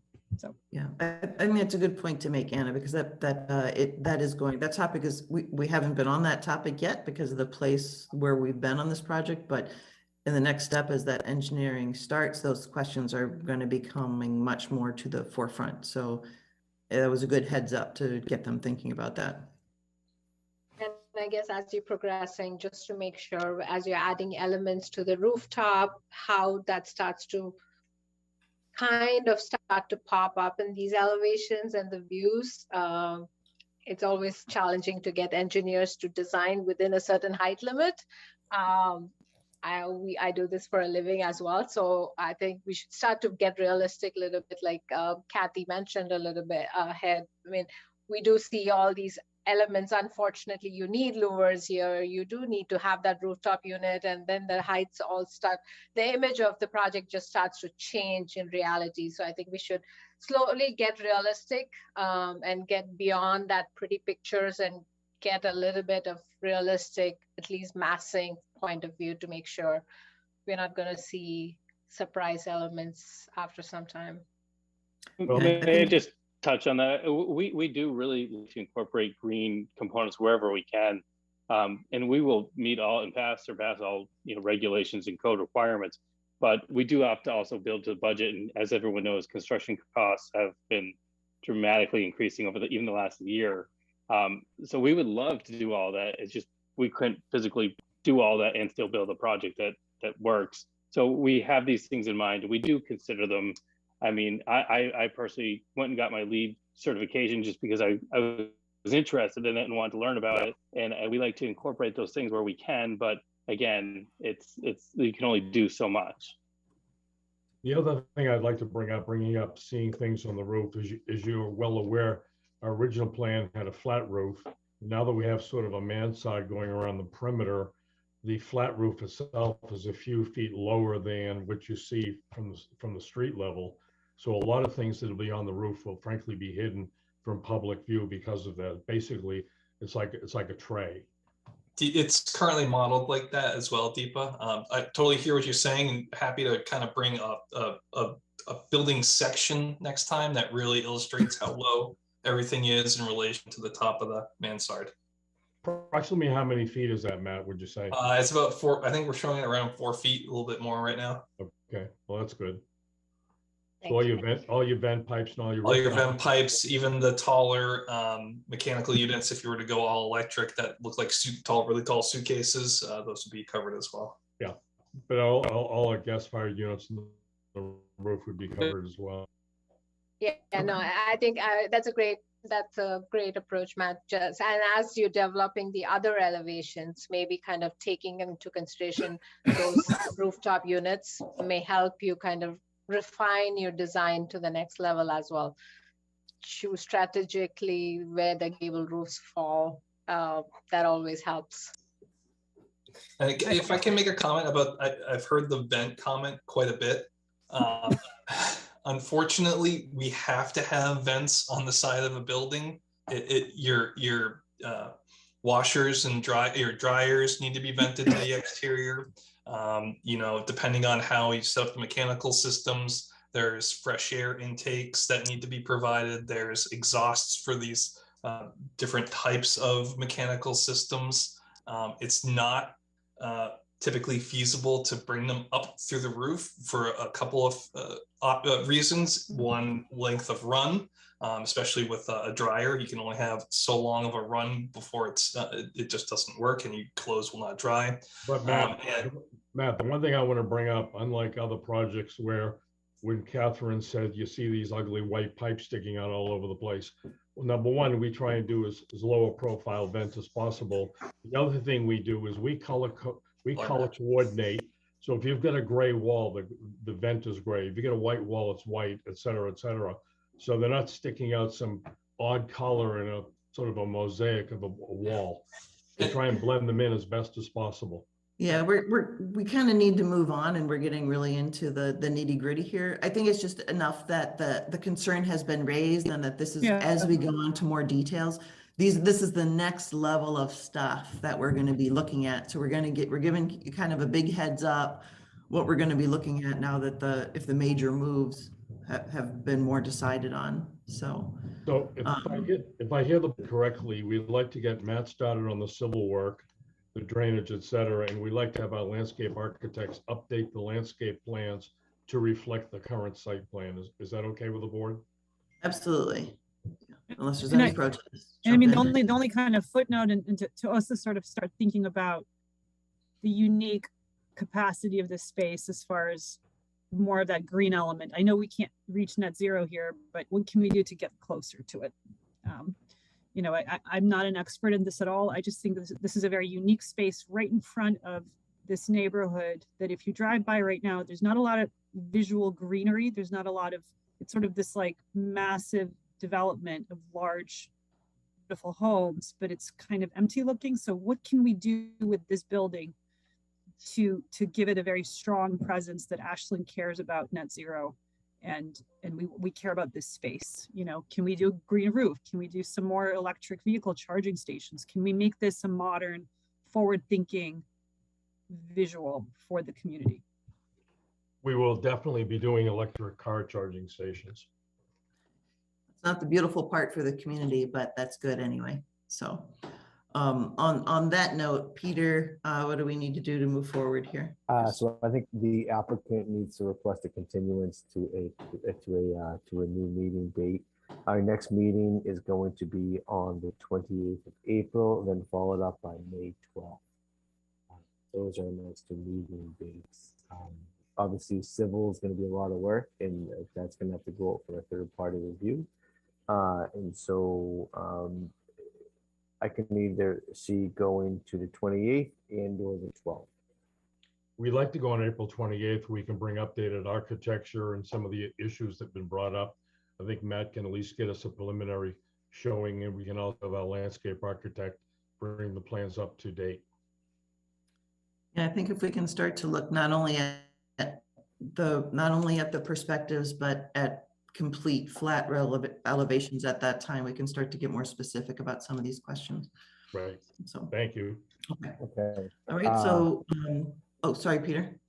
Nope. We can vote to continue to an agreement to, excuse me, April 28th.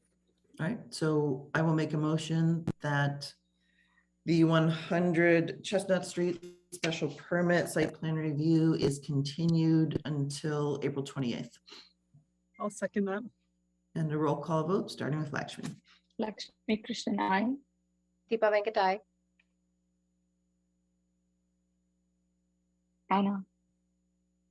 Anna Tesmanitsky, aye. McLean, aye. And Trisha Kendall, aye. So on that note, thanks to the applicants and planning board. Should we take a few minutes break here before getting, well, we would be getting into 501, so that would be a good place where Anna can go grab a cup of coffee or tea. I can have an even longer break. I think I'm going to need more. I'm going to need more than just coffee for today, I think. So yes, I'm gonna break for much longer. And Peter, you text me when I need to come back. Yep. Awesome. Okay. Thank you so much. Okay. And just follow up, Todd, can you please send me that continuance request as always? Yep. Okay. All right. And for the rest of the board, why don't we take 2 to 4 minute break? Whenever everyone gets back, we'll start up again. Thank you. Okay. Back shortly.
All right, I think we're just waiting for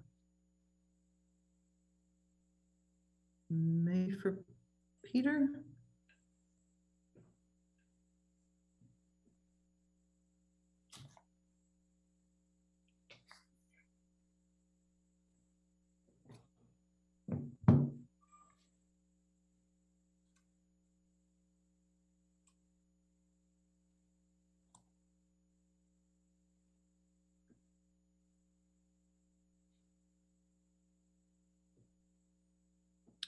There he is. No, it's okay. I think we are just ready to get started again. We have everybody here.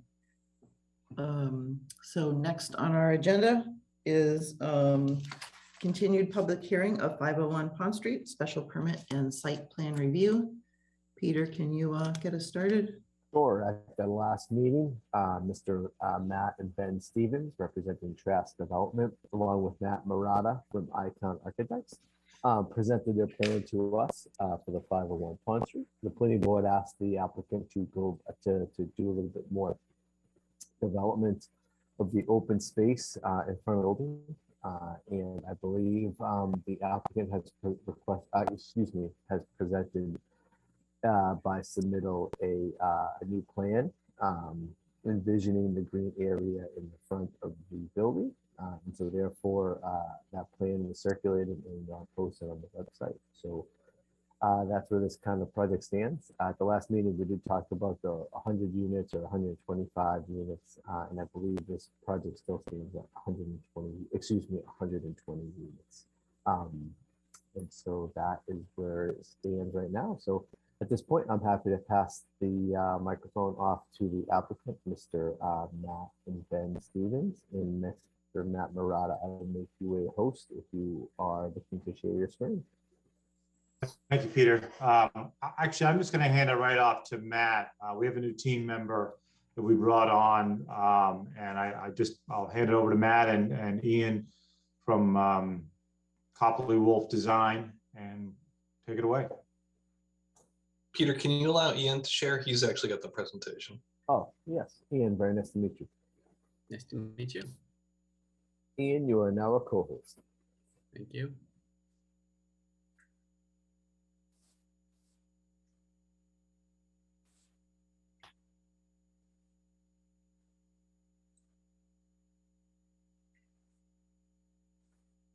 You guys can see the screen okay? Mm-hmm. Great.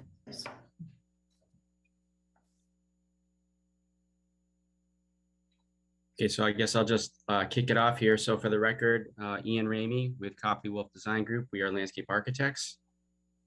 And this evening, we'll be presenting to you some updated concepts for the open space and the landscape at 501 Pond Street. So just to start with a quick context, you guys know where the site is, but just to reorient you, the site lies along Route 126 or Pond Street. To the north, which is on the right side of the plan, is the Resident at Valley Farm facility. And to the south is Putts and More mini golf. On the west side, which is up on the sheet, that is Meeting House Path. This is the plan that was previously presented. Really, it was a concept of having head-in parking sort of wrapping around the entire building. The area that's dashed in red was an area of concern that was raised by the board. The thought there was that, there was 33 spaces there. Those 33 spaces really took up a lot of real estate. They were in a really focal, highly visible area. And because of their location, that kind of took away the potential for having maybe a more progressive approach in terms of the open space. Also sort of severed the ability to have stronger connectivity from the facade of the building out to the street. And also took up space that could otherwise be presented as sort of public realm activated space for the residents of the building, as well as people coming to the commercial uses and the public in general. So we were introduced to the project a few weeks ago and started to talk about a concept called the VUNERF in front of the building. This would be a concept where you would start to blur the lines between the vehicular area and the pedestrian and open space areas. And what that would do is create a shared condition, a curbless condition that would be accessible for users, and also introduce a certain amount of flexibility so that it wouldn't just be a parking facility or a driveway. It would be a space that could be transformed into a plaza, any type of a space that you could sort of have outdoor functions like movable seating. The entire length of the VUNERF could be shut down to create almost like a festival street, really sort of maximizing the potential sort of flexibility of that space. It would be a shared street. It would have a higher component of green components to it, whether it be green infrastructure or tree planting, stronger pedestrian connectivity from the building out to the street, have a good ability for those interior commercial spaces to sort of spill out onto the street, and to just basically function as a gathering space. So when we first got started, we looked at a couple of options and wanted to share these with you. So the first of which was on the top. That was kind of a more linear approach that was parallel to the building. The idea was to have these strong pedestrian connections that would start from the building across that shared street. And then to have a series of sort of compartmentalized outdoor rooms that would be at the back of the sidewalk, ranging from having a small terrace space that could be served by food trucks, where you could have outdoor tables and chairs, maybe a stone seat wall that picks up on some of the salvage boulders that are on site. Next to that, you could have a sort of flexible play lawn where you could have games and sort of leisure activity for pedestrians. And then maybe another smaller lawn space that would be a little bit more passive and just a nice thing to look at. The bottom option was one that we wanted to take in a slightly different direction. So we introduced a curve. That curve really is something that we feel kind of integrates the landscape and the VUNERF as a single element, makes it more of a cohesive space. It also calms traffic because you're introducing that geometry that kind of slows cars down. So we presented this to the client and they liked both options. They sort of gravitated towards the curvilinear one, but they liked the components of the top one, which had those sort of little compartmentalized programmable spaces. So we move forward with this hybrid plan. Basically, this is the current concept. You can see that we have that curved geometry in the VUNERF, and that's coupled with those outdoor spaces, those compartmental outdoor rooms, basically, where you have the programmable terrace on the lower left-hand side, the play lawn in the middle, and then a smaller passive space on the right-hand side. In this scheme, it would be a curbless condition. So basically, as cars would pull into the site, on either end, that roadway would kind of ramp up. And by the time you got to those first colored kind of crosswalks, that would be a flush curb condition. So there would be no barriers. Basically from end to end, it would be a flush condition for universal access. The separation between the truly pedestrian areas and the shared curbless areas would be achieved with having tactile unit pavers that indicate the change in space there, but also bollards and planting to kind of protect those areas and to define where the parking spaces would be located. The rest of the site plan is essentially the same as what was presented previously. So on the north side or right-hand side, we still have that strong evergreen hedge that buffers against the residences to the north. On the west side or the top of the plan, we are retaining that existing berm and that mature arborvitae hedge that runs all along Meeting House Path. Because we have less parking in that front space, we are able to pick up those displaced parking spaces on the west side by creating a doubled up head-in parking configuration. So overall site-wide, we've preserved the same amount of parking spaces that were previously presented. And the courtyard design has not changed either. And then just to touch a little bit on the components of the Wooner. So as we mentioned, it's a curbless condition. The image on the right shows some of the other components of that. So there is no continuous curb. There are the physical barriers that are either the bollards or the tree planting pits, or sometimes site walls or other types of furnishings that kind of create those spaces. We really want to vary the paving material so that it's not a homogeneous material. And more importantly, it's a material that just isn't just plain asphalt, something that just feels like it's a roadway. It wants to have a richer sort of detail to it. And we have some images that we can show about that. And then the two images on the left just kind of show some of the character sketches of what these things could be. Again, it's a flexible space. So if you were to maybe take out some of the parking spaces, you could give those over to outdoor seating, maybe associated with some of those first floor uses in the building. And then getting into some of the materials a little more specifically, the idea of having different types of seating. So we like the idea of having fixed playful benches that kind of define spaces, little plaza spaces along the building's edge, and then coupling that with the idea of having colorful, movable furniture that can kind of give the users maximum optionality in terms of where they would like to sit, take advantage of solar orientation, you know, arrange themselves in bigger groups or smaller groups, what have you.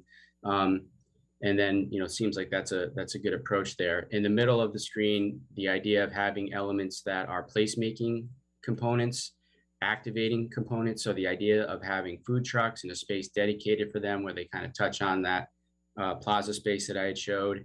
You know, playful looking planters that add a little bit of life and vibrancy to the public realm. We have boulders on site that we'd like to integrate into the landscape with the planting to give it a stronger sense of place and give it a more natural feel. And then some of the activities that you might see maybe on those lawn spaces, like outdoor games, or maybe even something like doing yoga or wellness activities would be a usable space there. On the right-hand side, just some ideas about the paving palette. So the idea of unit pavers, which would be in the truly pedestrian areas and maybe in the crosswalks. And then the idea of having something like a stamped colored asphalt or stamped and colored concrete that would be a textured material that would feel more paver-like, but be able to sort of be a very durable material that can handle some of those vehicular loads. And then on the lower right-hand side, the idea of the tactile pavers and how that would integrate into a flush, accessible condition. And then we just have a series of quick sketches that kind of show what this place will look like. So this is a view from the, I guess it's the southeast looking towards that outdoor programmable terrace, the idea of having those boulders in the landscape, the movable seating in the terrace space, and then a space where the food truck could be parked to really kind of activate that public realm. And then here's a counter view from the northeast looking back down. You can see the landscape in front of the building facade, the amount of trees that we would be planting, and just give you an overall sense of sort of the vegetation that's being proposed. And then more of a true elevational view, kind of looking at the full frontage of the building. So you can see sort of the different steps in the architecture and how the landscape kind of responds to that. On the left-hand side, you see where that programmable terrace is. In the middle would be that play lawn. And then moving towards the right would be a little bit more of the flexible passive lawn space. And that is our presentation. I know it's getting late, so we wanted to move through that quickly. Thank you.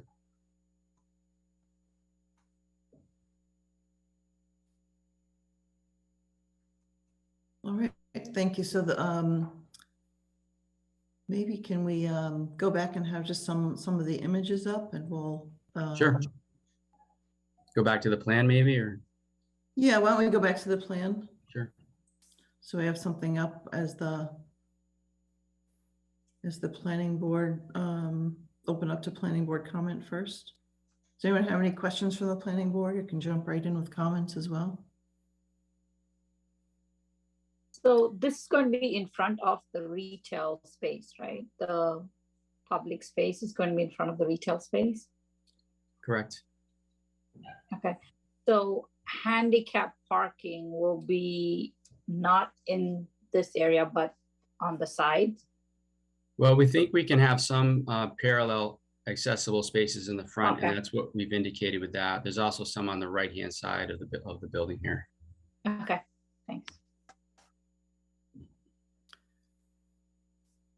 Yeah, I mean, I think it was a, I think for the design decisions that you went through with the, first of all, the more orthogonal kind of arrangement in the curve and combining those two, I think is exactly the call I would have made as well, that they had some benefits to each, more these wide open spaces where something could actually happen on the orthogonal one.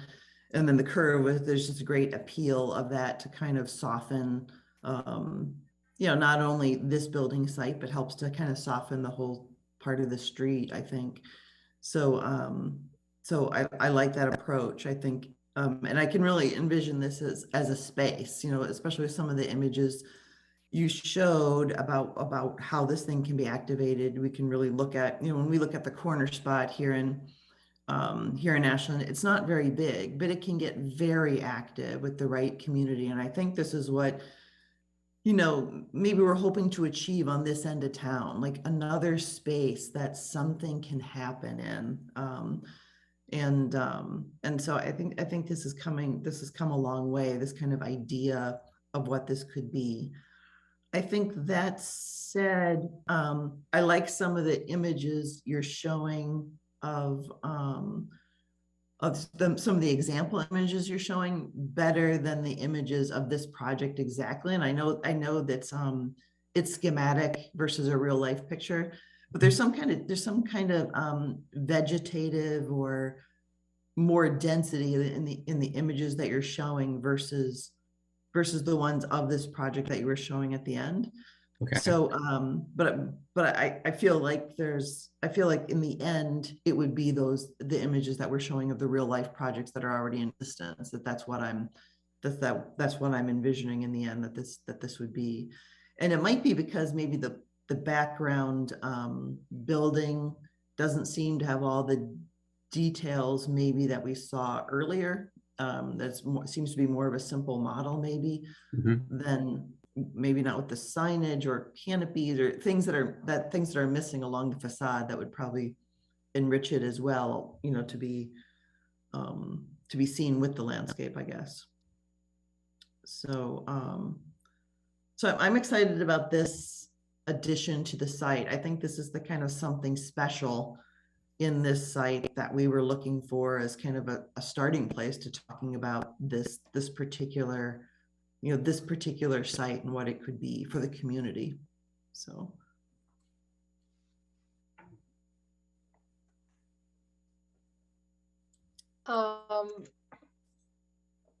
Great concept, I think, from the design team. Yeah, and it's a great attempt. I, like Trisha said, I also, those inspiration images were all amazing.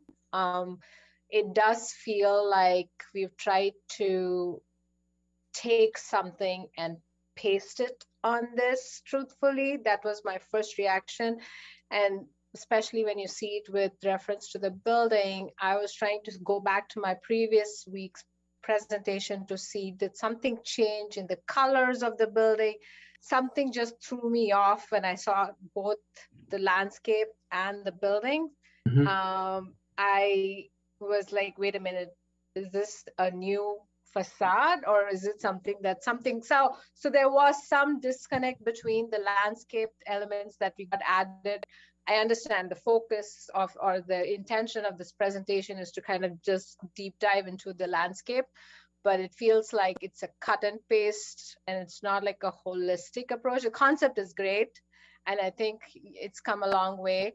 I also feel like we now have a concept going on in that rectangle in that center of the building. And then there's a disconnect once you come off that, you come to real world, and then you're probably connecting to your regular. So I feels like that needs to have a little more smoother flow. It feels too, for me, I feel like there's some disconnect on the design. It feels very forced. The curvilinear, this one definitely adds a little bit of drama, but I think in this case, it's not a smooth kind of marriage between the site plan and what's happening in the front. So it feels like needs one more pass. And I definitely developing that curvilinear. I think that's great to get out of that kind of that linear and kind of that one, but it feels too forced in this case. I'm not going to check how many parking spots we gained or lost. It looks like you lost some, so I'm not sure how that count affected, but definitely when you come off that ramp on either side, what happens in that section? It feels like it's a different world altogether. So maybe that needs to have a connectivity before you get onto the realistic part of the building on the other side. It needs a little more love on kind of really looking at it one more time.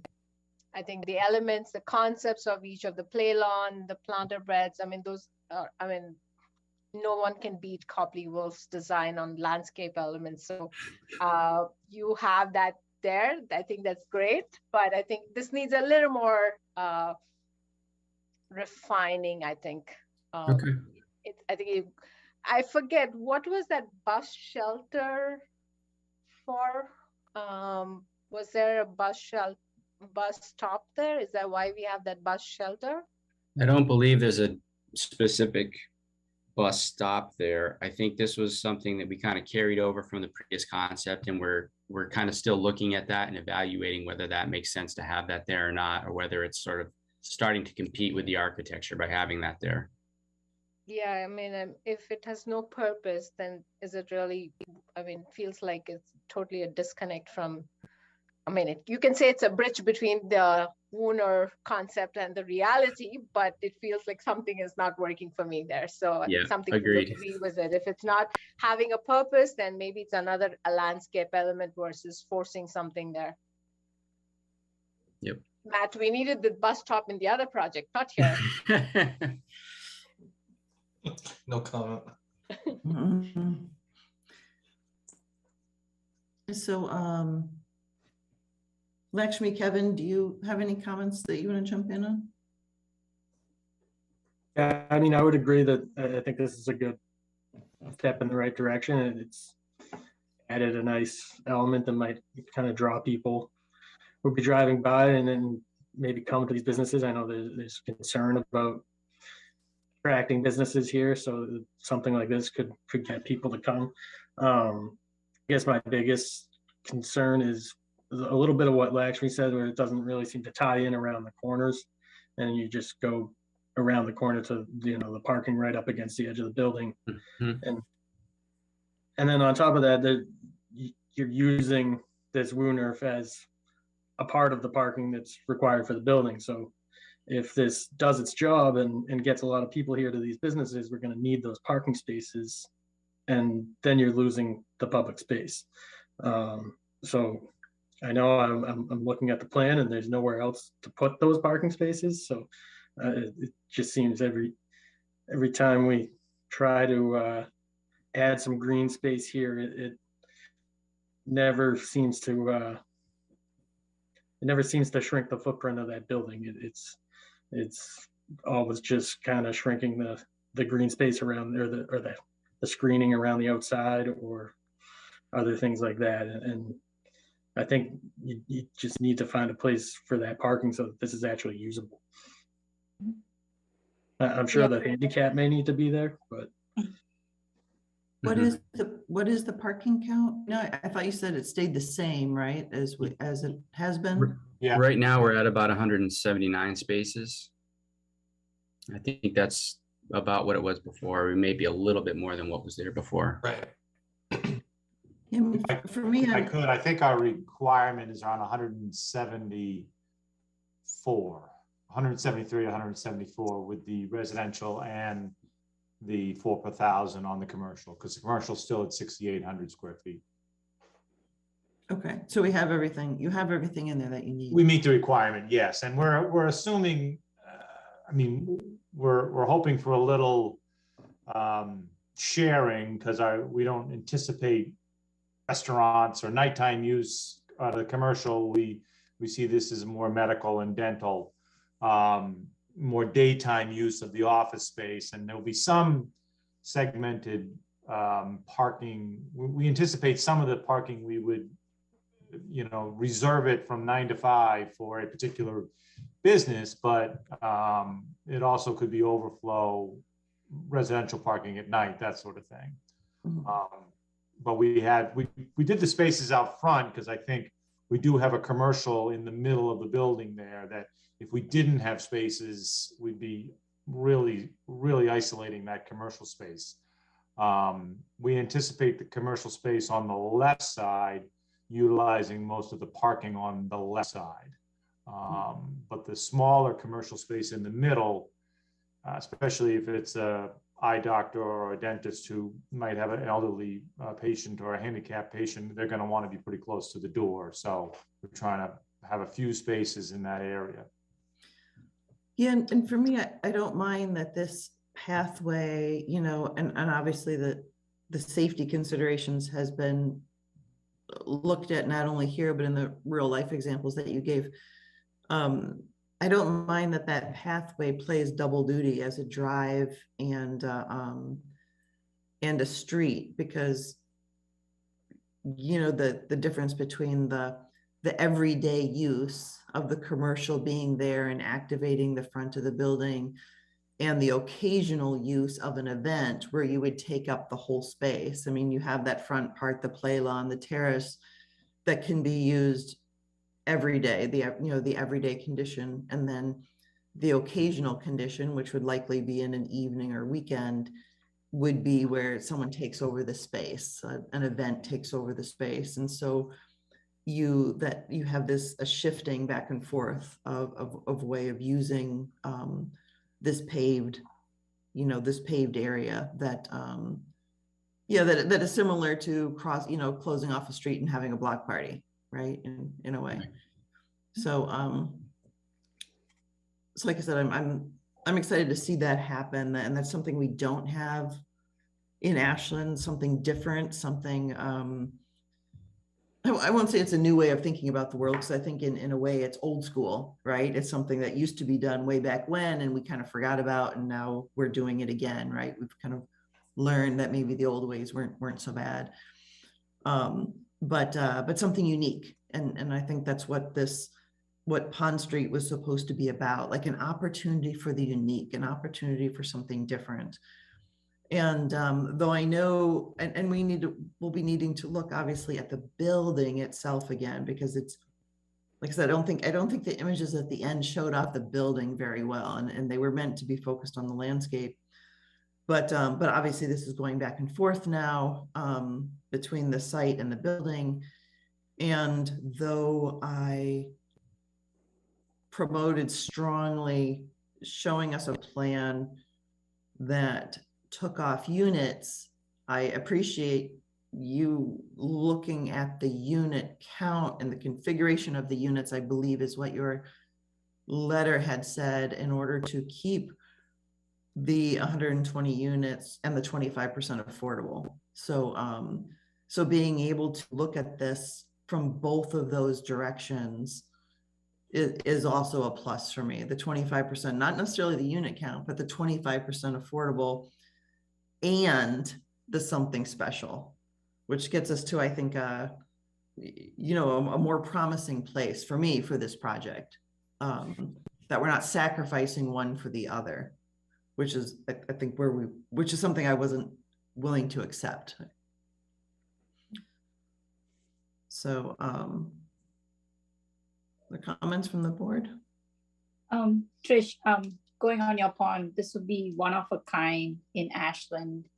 I know I'm jumping the gun on this. I know a lot needs to get done before we get to that point, but this is going to be a public space, and who's going to, it's nice to have the public space and we should use it, but who's going to manage that, right? Is it going to be whoever manages corner spot, or who takes over the, like, keeping upkeep and using that space, right? Because it's nice to have this public space, but we need to use it properly.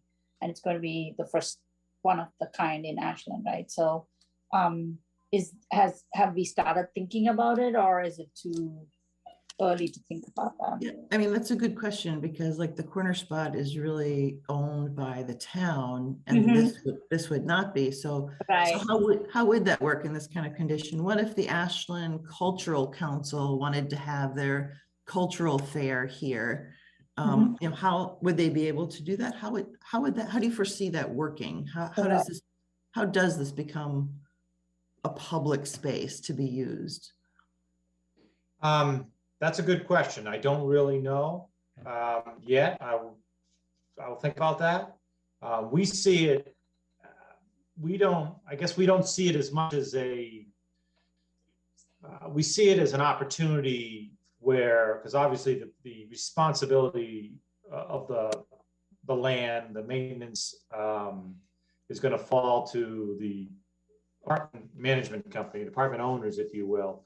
So we see the space more like the corner spot, where there's an amenity that might be there on a weekend, or someone would sponsor something for a weekend, and we as the owners of the apartment, we more than happy, because it's bringing an amenity also to the residents, that sort of thing. I don't know how I didn't really view it as a third party where it would have no benefit to the neighborhood or the residents behind to come out and, you know, if we had a fancy coffee truck and a hot dog truck that came every second Saturday or something like that, and the other townhouse projects would know, let's take a walk every other Saturday down, because there'll be a food truck or a coffee truck or a sweets truck or something like that.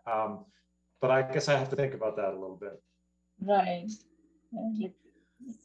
I think, you know, as you know, Beth Reynolds is intimately involved in the corner spot, but just having that conversation about how that, I know there's a strange, it'd be kind of a strange line between public and private here that the corner spot doesn't have. But when we look at these kind of partnerships between public and private, like, is it possible? Are there opportunities here? I don't know the answer to that either. It's not my wheelhouse. But it'd be good to start talking about it at this point, so we don't have high expectations for this that can't really come to fruition, I guess. Right. Yeah. Yeah, it seems like a good venue for a small wedding, right? So I don't know whether we've given thought of Ashland residents can have, I don't know, a wedding there. I'm just thinking like how we're going to manage it. It's nice to have the spot, where we need to think forward and see how this is going to be managed. Okay, thanks.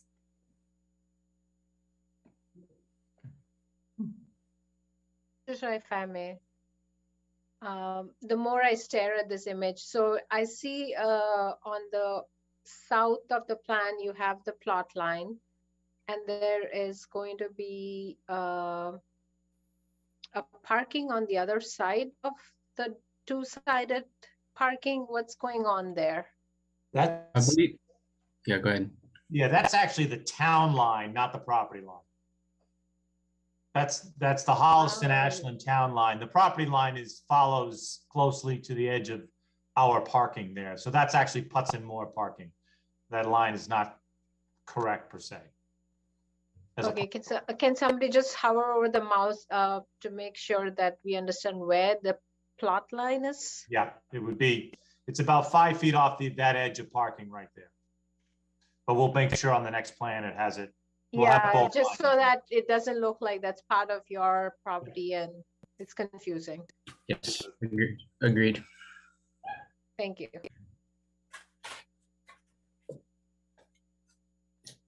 All right, so I guess for looking at next steps with this, I mean, well, maybe we should take any public comment first, and then we'll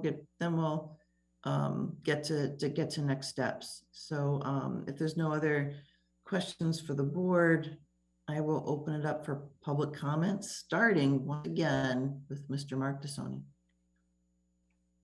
Thank you. Good evening. And this design that I've been staring at too, what it is, looks like a very studied on traffic flow design. Starting with the Pond Street entrance, and then it circles around to the exit, and you're working with the amenities, working all together. So I wanted to ask the design people, if I can, how did they actually find the traffic in the thought of this to be together so good together? It looks like, when you got a flow, and and when you get into the front too, it's where the commercial offices might be.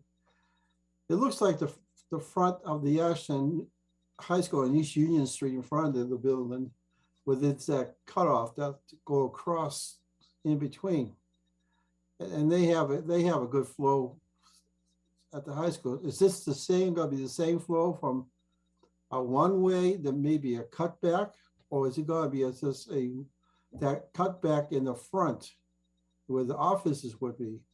Would that be a traffic flow with arrows, enters and exits, and with the amenities? Would it have signs for when people are sitting in different areas off the parking lot? Would there be warning signs saying pedestrians?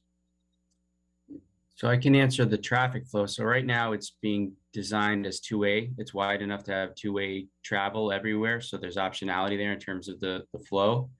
I think the depiction or the warning of the pedestrian safety would be achieved with the change in the paving materials. And there could very well be some type of a sign that says, you know, this is a slow street, or this is a shared space, please drive carefully, that type of thing. Okay, then add on to the in front of the building with the cut through. That's going to be a two-way too? Correct. Okay, so will there be in the middle of that, will there be like an island divider that's going to flow the road like a small rotary? No. No, So it would it's just gonna be 2 lanes. It's just going to be wide open, and then there's got to be a middle, like a lane going one way and then a lane going the other way. Correct. Okay, and from there, and like the idea that's still being talked about with the offices, is like doctor, dentist, and all that for appointments. So it's got to be light traffic, that light to maybe a little less than moderate for safety reasons. Yes or no? I believe it'll be fairly light, but Ben and Matt, if you want to chime in on what you expect. And most of, you're talking, the prospects we're working with right now are, it's destinations. So you know where you're going, you know, it's your dentist, it's your eye doctor. So you know where you're going to park, you know where it is. You're not driving by trying to find it in a bunch of stores, or, you know, thinking, oh, I'm going to stop here and grab a cup of coffee, because you're really destination. So I would say the retail use on the left will end up parking on that left side, and the smaller retail in the middle will park in the middle. If the middle is full, then they'll park on the side. My guess is the residents will probably not even enter this front of the building. They'll have probably quicker access if they park in the back or on the sides and come through the side entrances of the building. So most of the residents wouldn't even drive down the road to park. They would drive until they found a spot. So will there be like with a drive up for each office, appointment doc that were gonna be there. If he says a sign saying parking for this certain spot to go into that building itself for the appointment of whatever you're there for a certain amount of time. We were contemplating that, putting, you know, checking the operation times. Most of the prospects we're talking to generally are Monday through Friday, sort of 9 to 5, maybe one evening. So there's probably going to be some signage close to those retails saying reserved, you know, 9 to 5, Monday through Friday for XYZ business. Just so we don't have that problem. But we're also hoping this design and the fact that you can park near the retail and you wouldn't have, that's not your close entrance for the residential. So no one from the residential is going to park near the retail unless they have completely run out of other spots, because it'll be kind of far away at that point. And my last question, which is following up what you just said there, the residentials will be off to either side and back to their apartments. That is in assigned spots, parking spots. Like I'll be assigned to each apartment. No, we would not assign to the apartments. So it's gonna be each resident will have a 1 or 2 car spot. Was that how it's gonna be going? No matter if they live in the area or not. Yes, it'll be open parking for the residents. So open parking, yeah. Okay, that's it. Thank you. Thanks, Mark.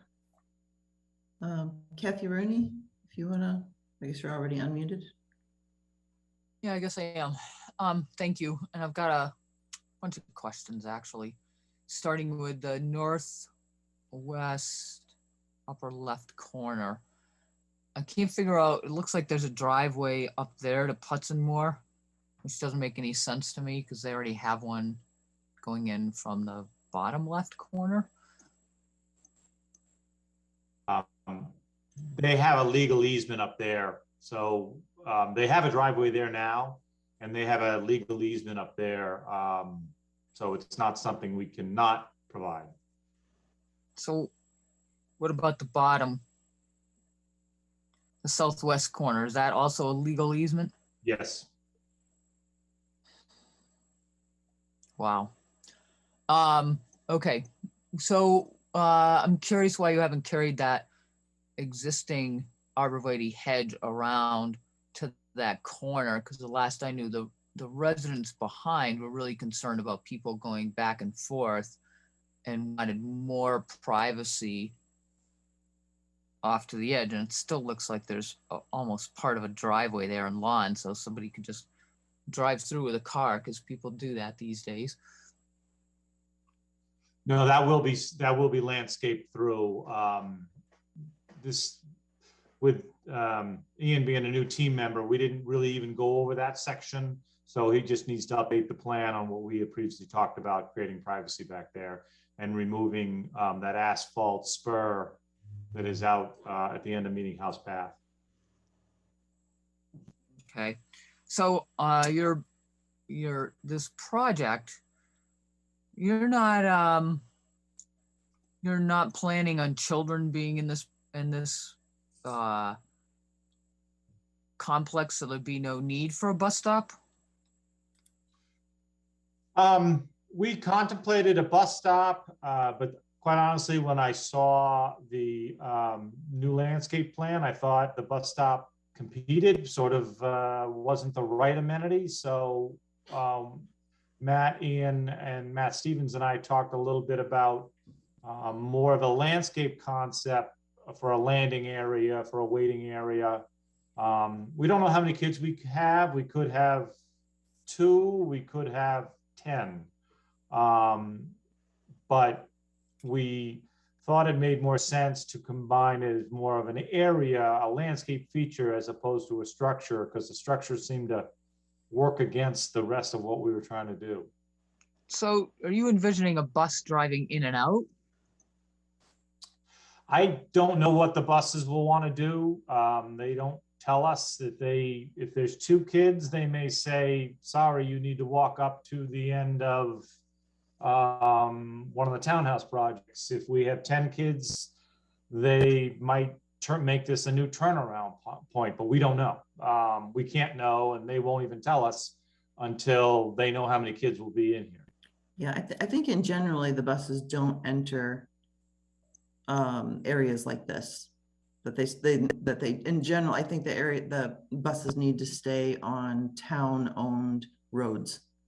Yeah, So I was like they behind a bus on Chestnut Street the other day, and utter shock. There was a ton of kids that got off the bus and walked across 2 lanes of traffic. I was like, wow. right, but the buses can't go up, say, into the condos at 100 Chestnut Street because those aren't town-owned roads. So from the buses, they just won't do it. So my other question about buses is the density of this project and all the parking suggests that everybody's that lives here is gonna be driving to work. And I'm wondering, because we're trying to get away from that and use public transportation, if that bus shelter could be, maybe change into something besides a bus shelter and made into a more landscape feature like we just discussed with the other project, maybe a covered pergola or that had more plantings on it, or a gazebo, but something that would give some shelter from, pouring rain and snow, but also look nicer, because I would like to think that eventually the MARTA system will get a little more sophisticated and it might be able to be more usable for people to get around town or get between towns. And this would be one of the regular stops for it. yeah, I think it's that kind of creative edge of bus shelter / covered space that can be used for something else, so an opportunity, say. Sure. Do you have any other questions, Kathy? Yeah. So based on some of the other things that people on the planning board have already said, this concept in the front is interesting. I've got some very specific questions about it, but I'm wondering why it's not carried around the entire parking lot. And if there isn't a way to do that, I'm just going to throw that out there because I've got some ideas about how that might happen. And then I'm also wondering about what's the square footage of the programmable terrace? What's the square footage of the area where it says play lawn? And what's the square footage of the area where it says bollards? I don't think we're prepared to give you that right now. What's your guess? I guess the terrace is probably about 2,500 square feet and the play lawn's probably 3,500 square feet. Is that both of those spaces, or does that include the bollard space? No, the bollard space would be larger. I'd have to do a takeoff of that. We haven't prepared those calculations, but we can certainly get those. Okay, because I'm asking, because what could you fit in there? And then I'm kind of curious. All right, well, here's my next specific question. Between the stone dust path and the sidewalk, what's the depth of that planting bed? So it varies, as you can see. It probably gets to about 10 or 12 feet at its thickest, and then it goes down to probably about 5 feet or so at the narrowest. So what do you envision happening on that play lawn and the bollards lawn, for lack of a better term? Well, the play lawn would be just a regular, mown lawn space that could have lawn furniture on it. We're envisioning that there'd be a couple trees, shade trees in there, and then some placed boulders, which would be sort of fixed elements. But really, it's kind of a movable furnishing program there. Yeah, but do you actually think people are going to go out there and sit? Well, I think Kathy, it's kind of like the corner spot, right? We provide a little bit and the people provide the rest, right? They kind of make their own activities. That's the way I see it.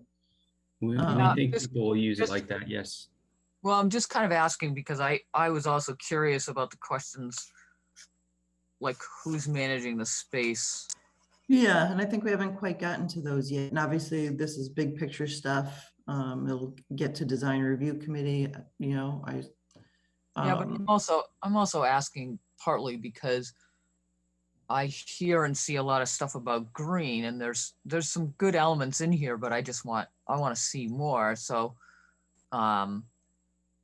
the last comment that I have is, if you didn't actually have to have a lawn in there, you could do more stuff with more quote unquote green infrastructure that would help with pollinator habitat. There's this whole national backyard program where you can make pollinator habitat, and instead of a lawn, you could have some really dense plantings. It would be like a miniature habitat. Your curbless is great because you can actually use that entire landscape to help infiltrate water and do some really interesting things out there. And this might be another alternative because you're not actually going to put seating out on your lawn. That's going to be really useful. You could have your seating next to paths and things. It's not really going to be used for, I don't know, if it was used like the corner spot. If they had a plan, they're going to use it like the corner spot, then it probably needs to stay more lawn. But if they weren't, then that's why I'm asking these questions up front so they can think about them, because we all have questions about what their bigger plan is. And that's my comments, and thank you. All right, thank you. Thank you. All right, Kate, and Kate will be the last comment we take on this because we do have a few other things to do tonight. So Kate, you are on.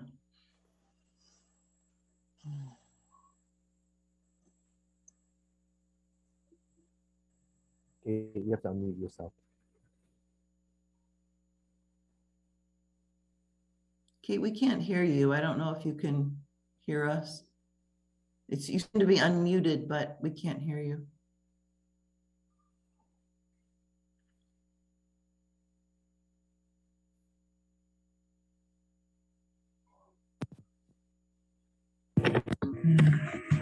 There we go.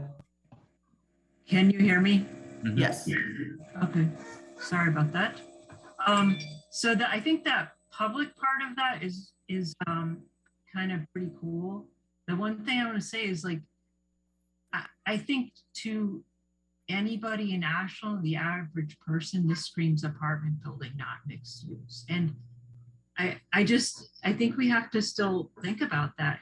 And I just was driving around in Millis, right, and I saw some new development. I'm like, cool, that's mixed use. It has commercial things on the first floor.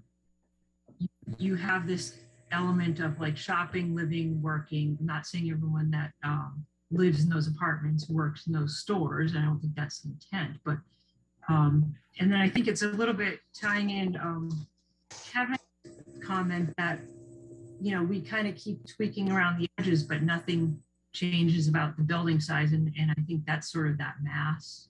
To me, it just speaks giant mass apartment building. And I love that. I think Tricia made a comment at a meeting, like saying, could this be Ashland only? And I would love to see that our standard.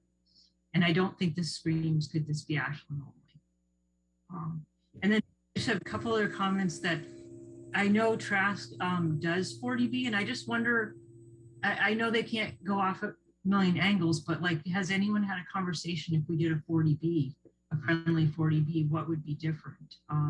And then I know along their conversations as well that it's something to do with like maybe unit count or how if they were purchased, not rental. And I know I'm not saying that to discriminate against, it's just that I think general value is looking to have people ways to build wealth and equity and not just rent. So I would love to see somebody in the town kind of maybe have those conversations and see the difference. And then mixed use, please. Thank you. Thanks, Kate. Okay, at this point, I want to see if there's any other comments, questions from the board, and especially in regard to next directions on this project, what we would like to see on this project the next time.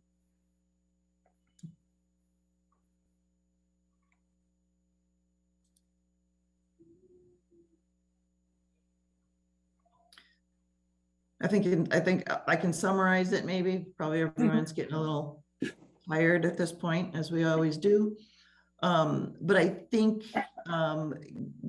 both our discussion this week and our last discussion on this, with this idea of the space in front, is that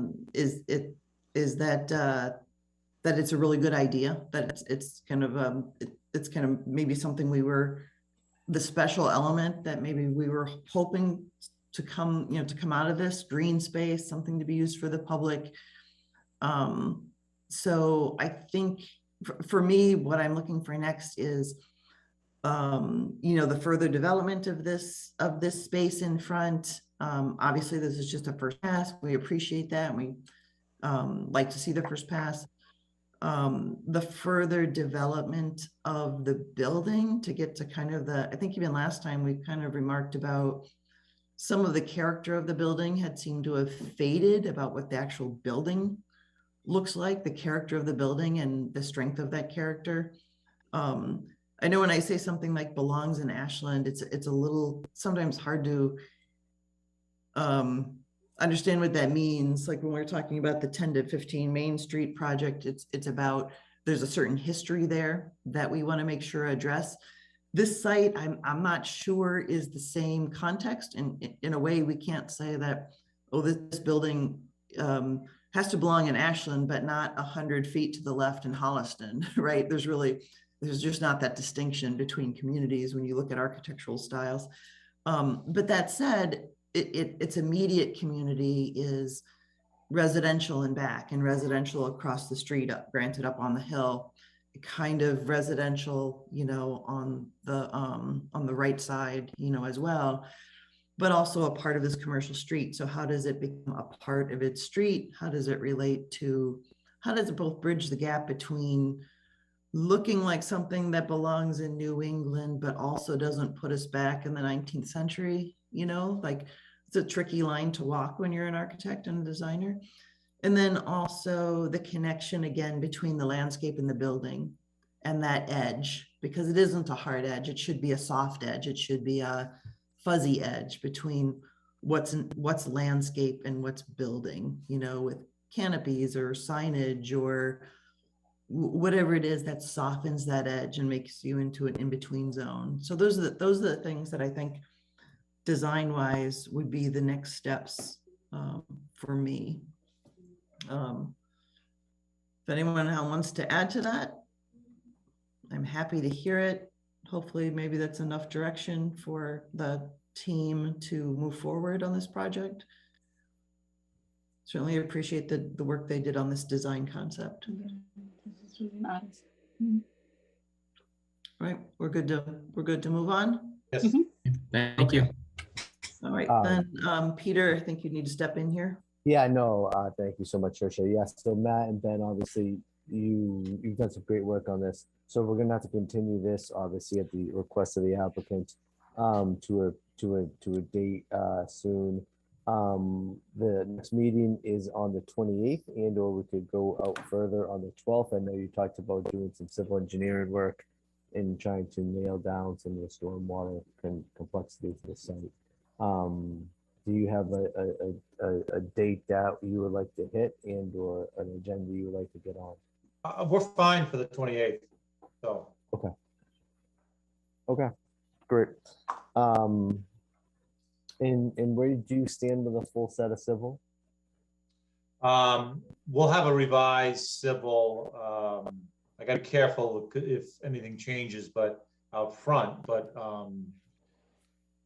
he will have a revised set. You need it a week before this meeting, correct? Yeah, and at that point, I'll send it off to at some point, obviously I need to send it off to a third party review. And so obviously that takes time too. So obviously if you want to present the civil and present the changes, that has to go out to the civil as well. We'd like to bring them all together. The next meeting may not be the appropriate meeting to dive into civil and traffic, because we still may be fine tuning this this concept landscape idea with some updated elevations on the building. Okay. So let's say the 28th. Yeah, we'll And do then the we can 28th and then we can Go from there. Okay. go to- Awesome. Matt, can you obviously send me a continuance request? And Tricia, I will hand it back over to you for a motion to continue at the request of the applicant. Okay, then if you could give Anna a text. Yep. So I will make a motion to continue this 501 Pond Street public hearing until April 28th. Can I have a second? I second that. And a roll call vote? Lakshmi Krishnan, aye. Deepa Venkat, McLean, aye. And Tricia Kendall, aye. So that is continued. Thank you to the applicant. Thank you. And Lakshmi, you can gear up because we have a new public hearing that needs to be Oh, wow. announced. And I'm tired of talking. I have it up.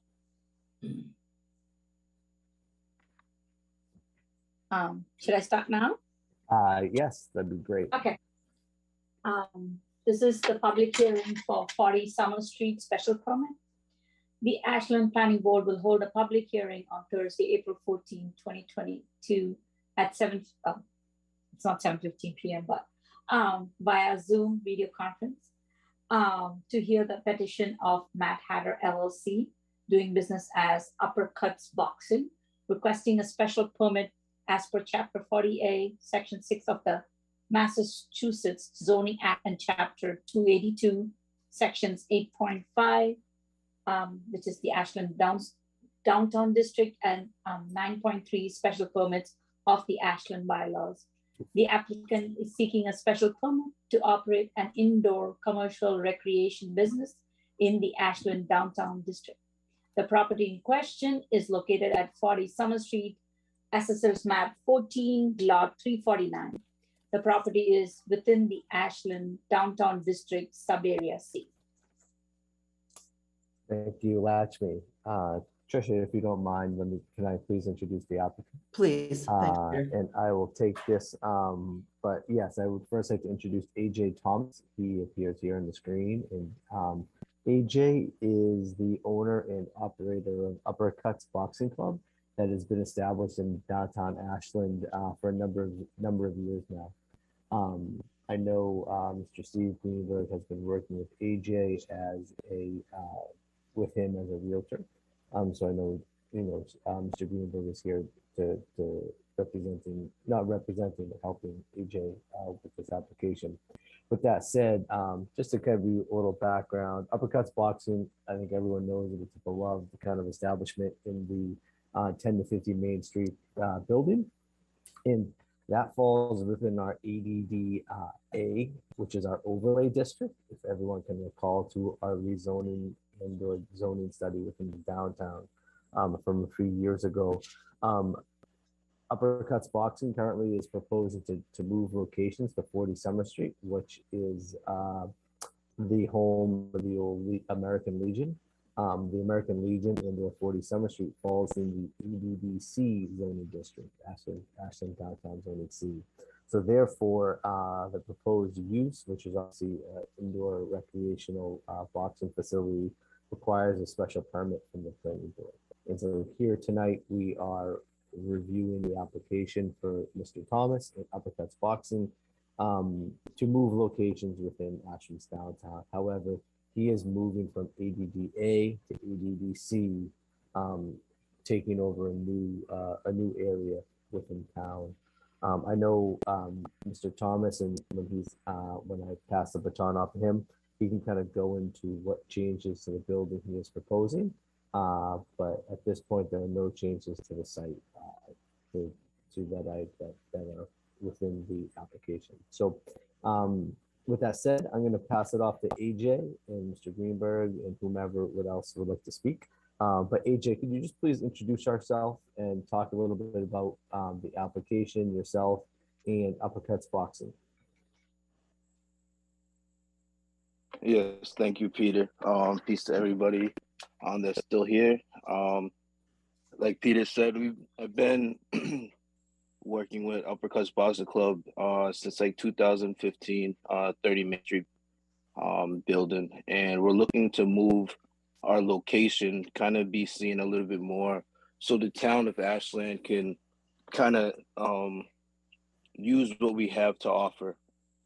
We've helped many people in the past, from just confidence to need to lose weight, better health.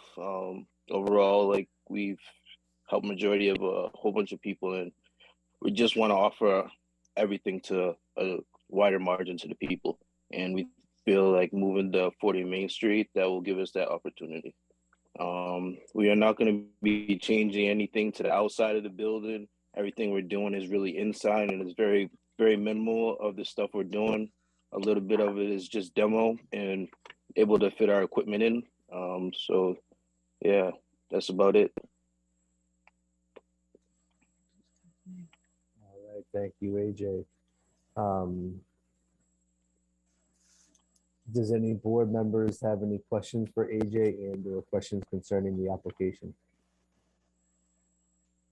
I guess my general questions are, do you plan for any activities to happen outside, or do they happen outside now, or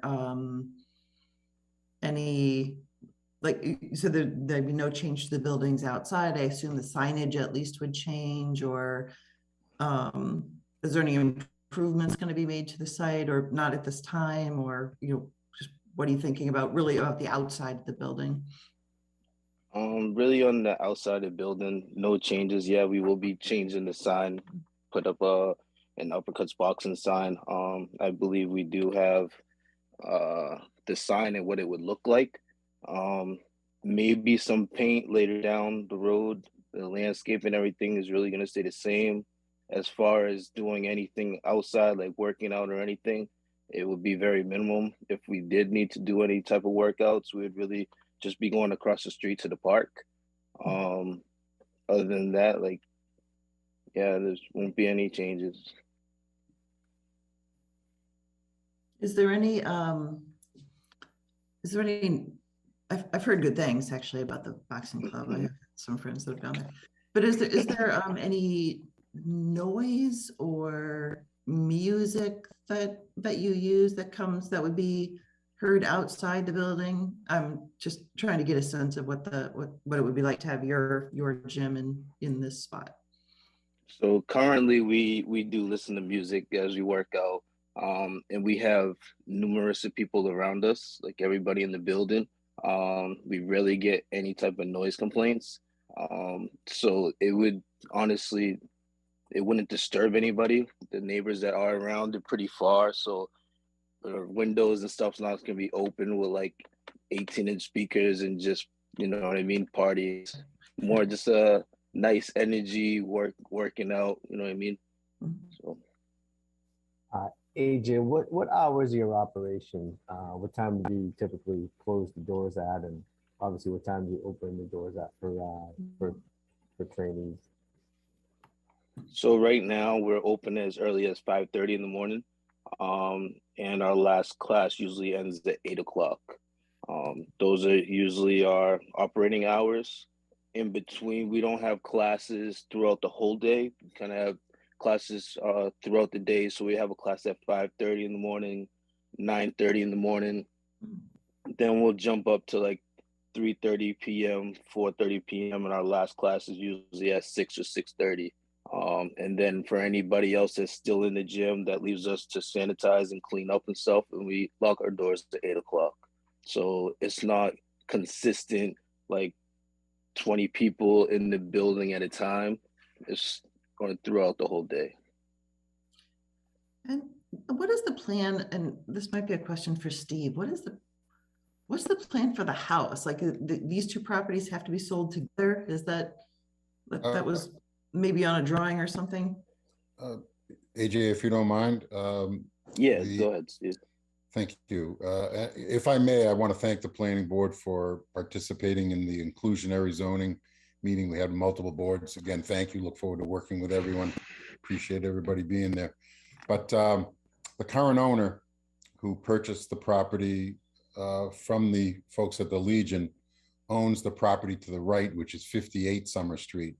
There's another property in the back as you face the building to the left.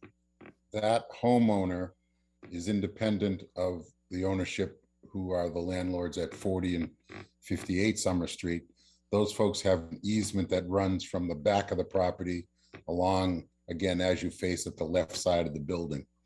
So there's no plans on the landlord's part in the immediate future. AJ has signed a relatively long-term lease with options.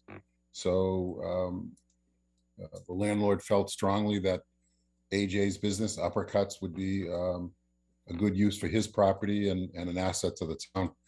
And I don't think I'd be working with AJ if I didn't think he'd be an asset to the town also. But, you know, the question about noise, I think, is a good one. But if you remember, the Legion was a venue and, you know, dancing and drinking. So there might be some dancing with AJ's operation, but I don't think there'd be any drinking. But I think it'll continue to be a venue for the town of Ashland and for AJ's business, and most of his operations will be inside. But the landlord has no immediate plans. He talked about a mixed use. He talked about a number of things, but he felt strongly that AJ could be successful there. So you mentioned 58. So the 24 and 36 don't have an access from this side of the street, but it's probably the other side. They used to, you know, and I could be wrong, but I have been around for a while. I thought I remembered an access off of, is that Estee Street? Yes. Same street the church is on? I thought I remembered an access there many, many years ago, but that's all fenced off now. So the only access is Summer Street. And, you know, it's an in and out, in and out. Okay, and yeah, the property that looks really close is that 24, but looking at the plan inside, looks like there's a nice buffer zone at that side of the property. So I think hopefully, even if there is some nice music going on, it'll kind of help with that buffer zone, because you have some restrooms and massage rooms, so that will probably create a buffer enough with that property. Yeah. That's the only property that's probably close by, but true. Any other questions from the board? Are there any public comments? I don't know if people are hanging out to talk about this project. I think it's I think for me, it sounds like a great use of the property, and like you said, to have the park across the street and encouraging fitness. It seems like a business obviously we'd want to keep in Ashland. I don't think, looking at the conditions, Peter, I mean, typically for something like this, we would have some kind of a site plan, but given there's no changes besides the signage, is the parking adequate for the intended use? Has that been looked at? Yes, the parking is adequate, I believe. Getting the numbers count and going through the square footage. I can double check that if you would like, but I believe that the parking will meet the requirement. I don't know how many spots. I walked over, I've visited the site a number of times. The lines are a little faded, so I'm not too sure how many spots are on the side of the buildings, to be honest with you, but I'm happy to look further at that. I did a count. I'm just trying to find it. Okay. And do you know how many are needed? I don't really have any doubts myself about this project, but I feel like it needs to go, we need to go through the proper process, the same for everybody. Like I said, I was looking to see if we absolutely need a site plan. I don't think we do. It seems like the special permit granting authority can decide, you know, if what we need for a particular project and can make a determination. So, but the parking is something that we do typically look at. It's kind of a matter of a simple count. it looks like just from the Google Maps, it's almost like 20 parking spots. 20, did you say? Yeah, I mean, it's very mainly- quick count. Yeah, I It count looks somewhere like between 20 and 30. Probably there's some behind number 15. there are some behind, and there looks like accessible parking up front. So not sure what the square footage of this building is though. The building's 6,000 square feet. Okay. Sounds like you have enough parking. Well, I mean, you know, this was a popular venue for weddings, auctions, all kinds of events for many, many years. And parking was never an issue. Yeah, it seems like the parking for those type of events would far outweigh the parking for this use. So.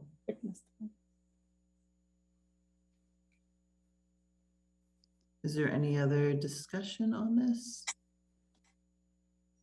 Sorry, Trisha, I'm just looking up the parking ratios and requirements right now. But please continue on. I'm not sure I have anything to continue with. I'm wondering from the board if you feel comfortable, taking a vote on this, if we're ready to move forward, or if there's more information people would like. I think you're ready to move.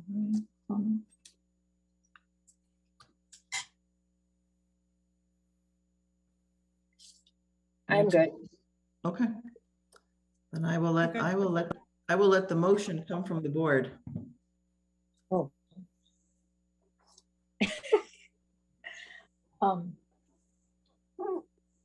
So I just make a motion, right? So I make a motion to approve the special permit for 40 Summer Street for the indoor commercial recreation space. And a second? I'll second that. All right, a roll call vote. Lakshmi Krishnan, aye. Deepa Venkat, aye. Anna Tesmanitsky, aye. McLean, aye. And Trisha Kendall, aye. So that is 5-0-0. And sounds like you'll have a new space. Thank you so much. Thank you very much. Appreciate you all. Good luck to you. All right. Thank you, Steve and AJ. AJ, we'll be writing up a decision, and obviously we'll be in contact. For the next I'll step. get you that parking number, Peter. Okay, awesome. Yeah, we'll look into it, and obviously I'll make that part of the decision, I would say. There's really nothing when I looked into it that's recreational indoor facilities, but we can touch base on that. Thank you. All right, sounds good. Thank you, everybody. Thank you, everybody.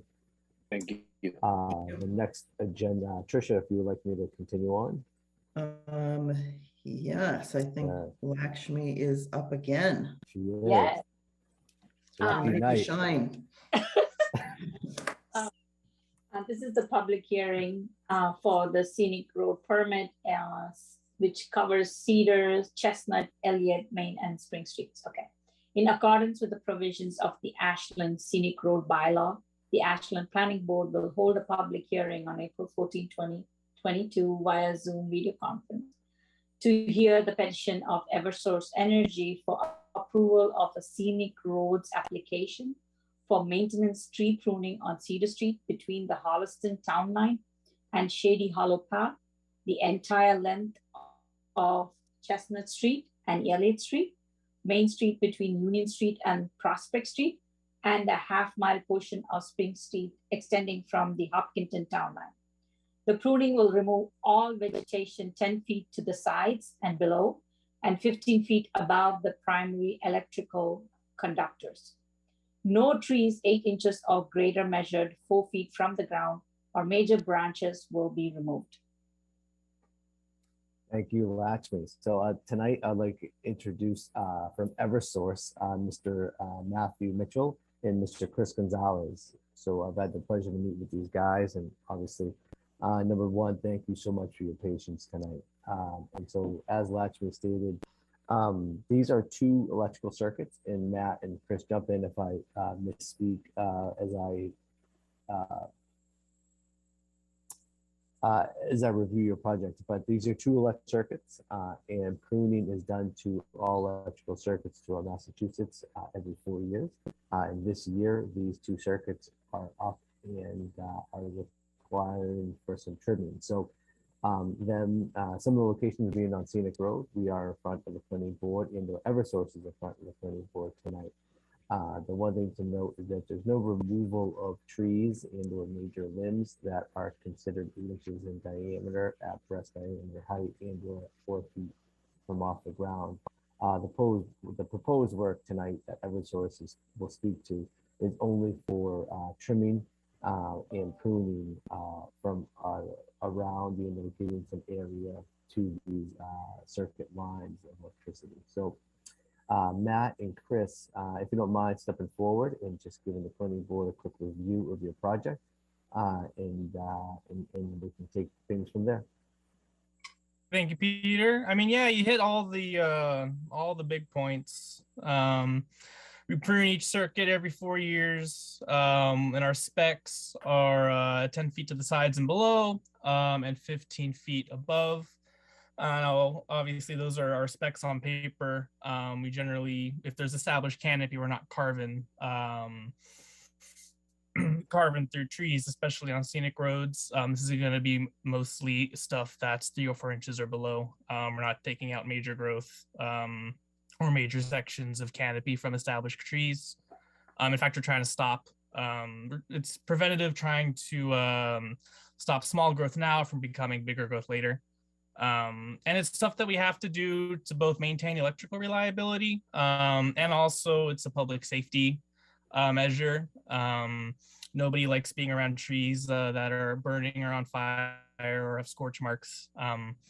I mean, whenever you have trees and electrical wires next to each other, there's got to be some sort of compromise, because nobody, myself included, wants to see a bunch of paired trees with nothing but telephone poles. But also people like to have nice, reliable, safe power. So yeah, we're going to be trimming on the streets that Peter said, just a little bit of Cedar Street, and then the entire length of Chestnut, Elliott, and then a section of Main Street between Union and Prospect, and then a very small portion of Spring Street.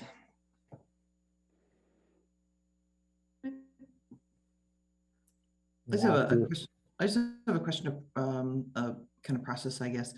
Is it just known along along these routes that that there are no trees of this caliber, because you do it every 4 years? So if there was a big tree, you knew where it was 4 years ago. So is that kind of, you know, if someday there is a trimming of a limb that is large, you already know where those trees are. Is that right? It's kind of just trying to like think about how you keep track of all this stuff, you know, in general. Yeah, a lot of town. I'm sorry, continue. Just in that you know there's no tree, there's no large trees, and there are no large branches. I'm just kind of curious of the knowledge base, I guess.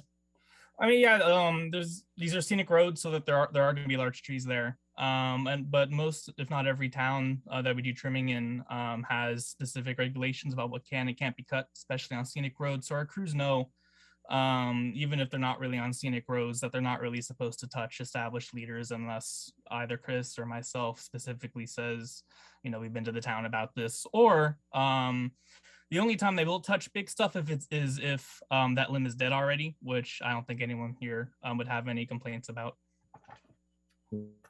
And just from a process standpoint, Trish, I think just to hit on that, but Matt and Chris, they both have met with our DPW and our staff. And so typically, if this was to come up, you know, Eversource does know to either contact myself and or our tree warden, and Mr. Roy Carrera, who also kind of works as a street kind of superintendent with our DPW. And so Eversource in the process, they have all of our contact numbers. And so Matt and Chris do know Roy, and Roy Carrera is the tree warden, right? Is that right? The tree, yes. Okay. Yeah.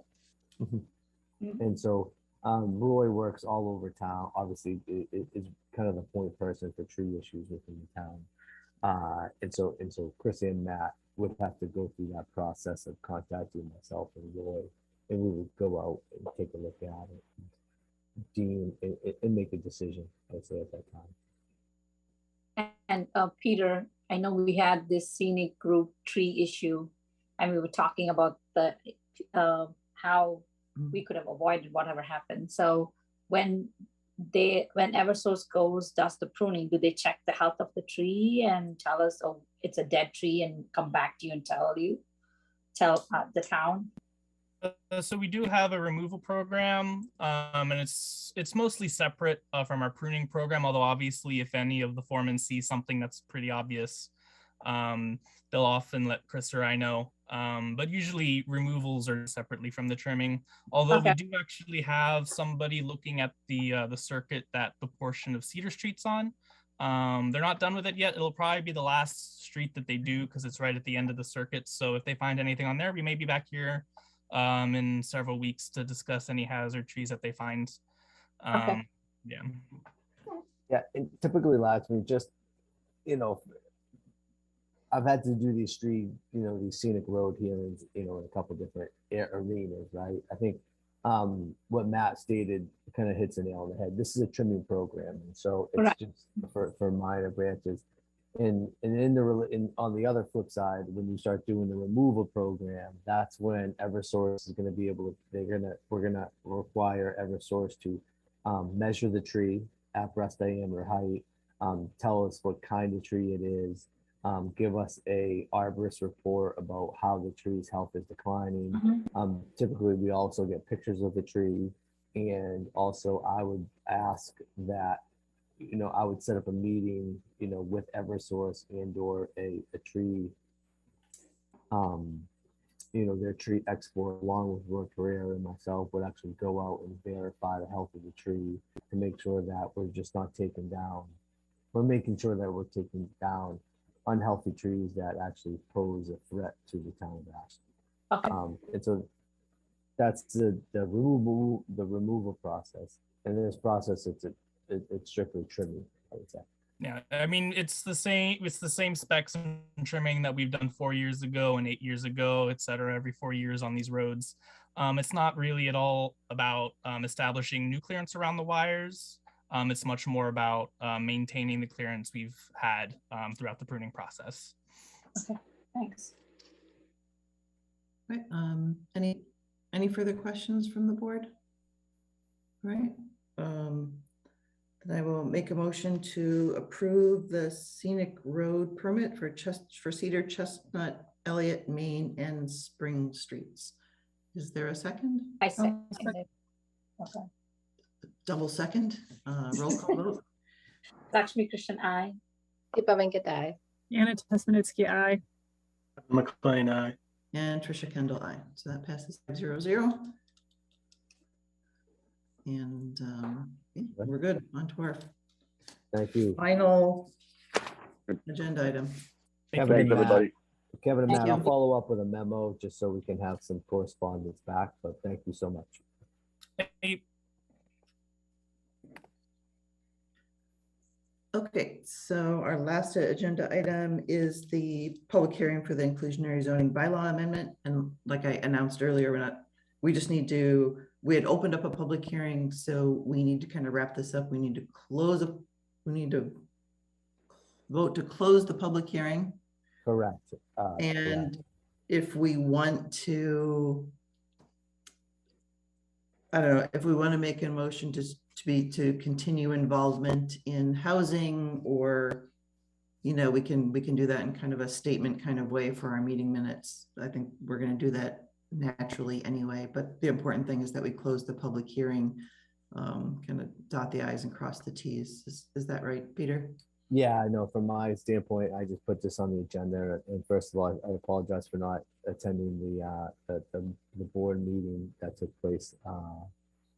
I was planning to go, but I got I had an opportunity that came up, so I had to jump on it. So, but with that said, but yeah, this is just to nail down a loose end and to put it in the meeting minutes that we closed the public hearing, and that we would obviously, that us and myself and the planning staff, in the planning board, continue to I would say research, revise, and study and propose, affordable housing options for the town.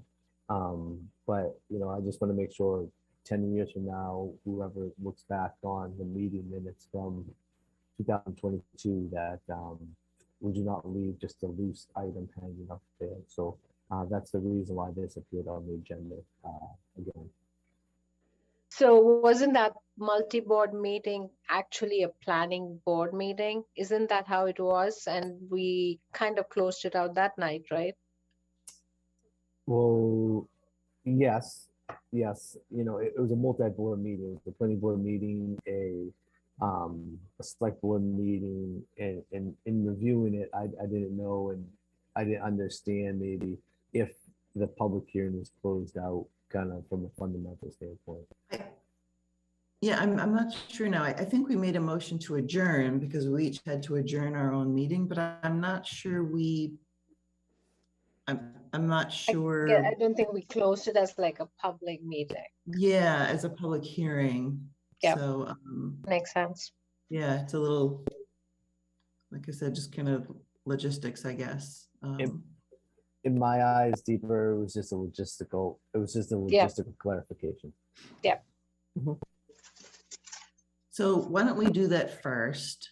And then if we want to make a separate motion just about a continued research in housing, then we will. But let's just close out the public hearing first. So I will make a motion to close the public hearing on the inclusionary housing bylaw amendment. Is there a second? I'll second that. Right. And a roll call vote. Lakshmi Krishnan, aye. Deepa Venkatai. Anna Tesmanitsky, aye. Kevin McLean, aye. And Trisha Kendall, aye. So that is officially closed.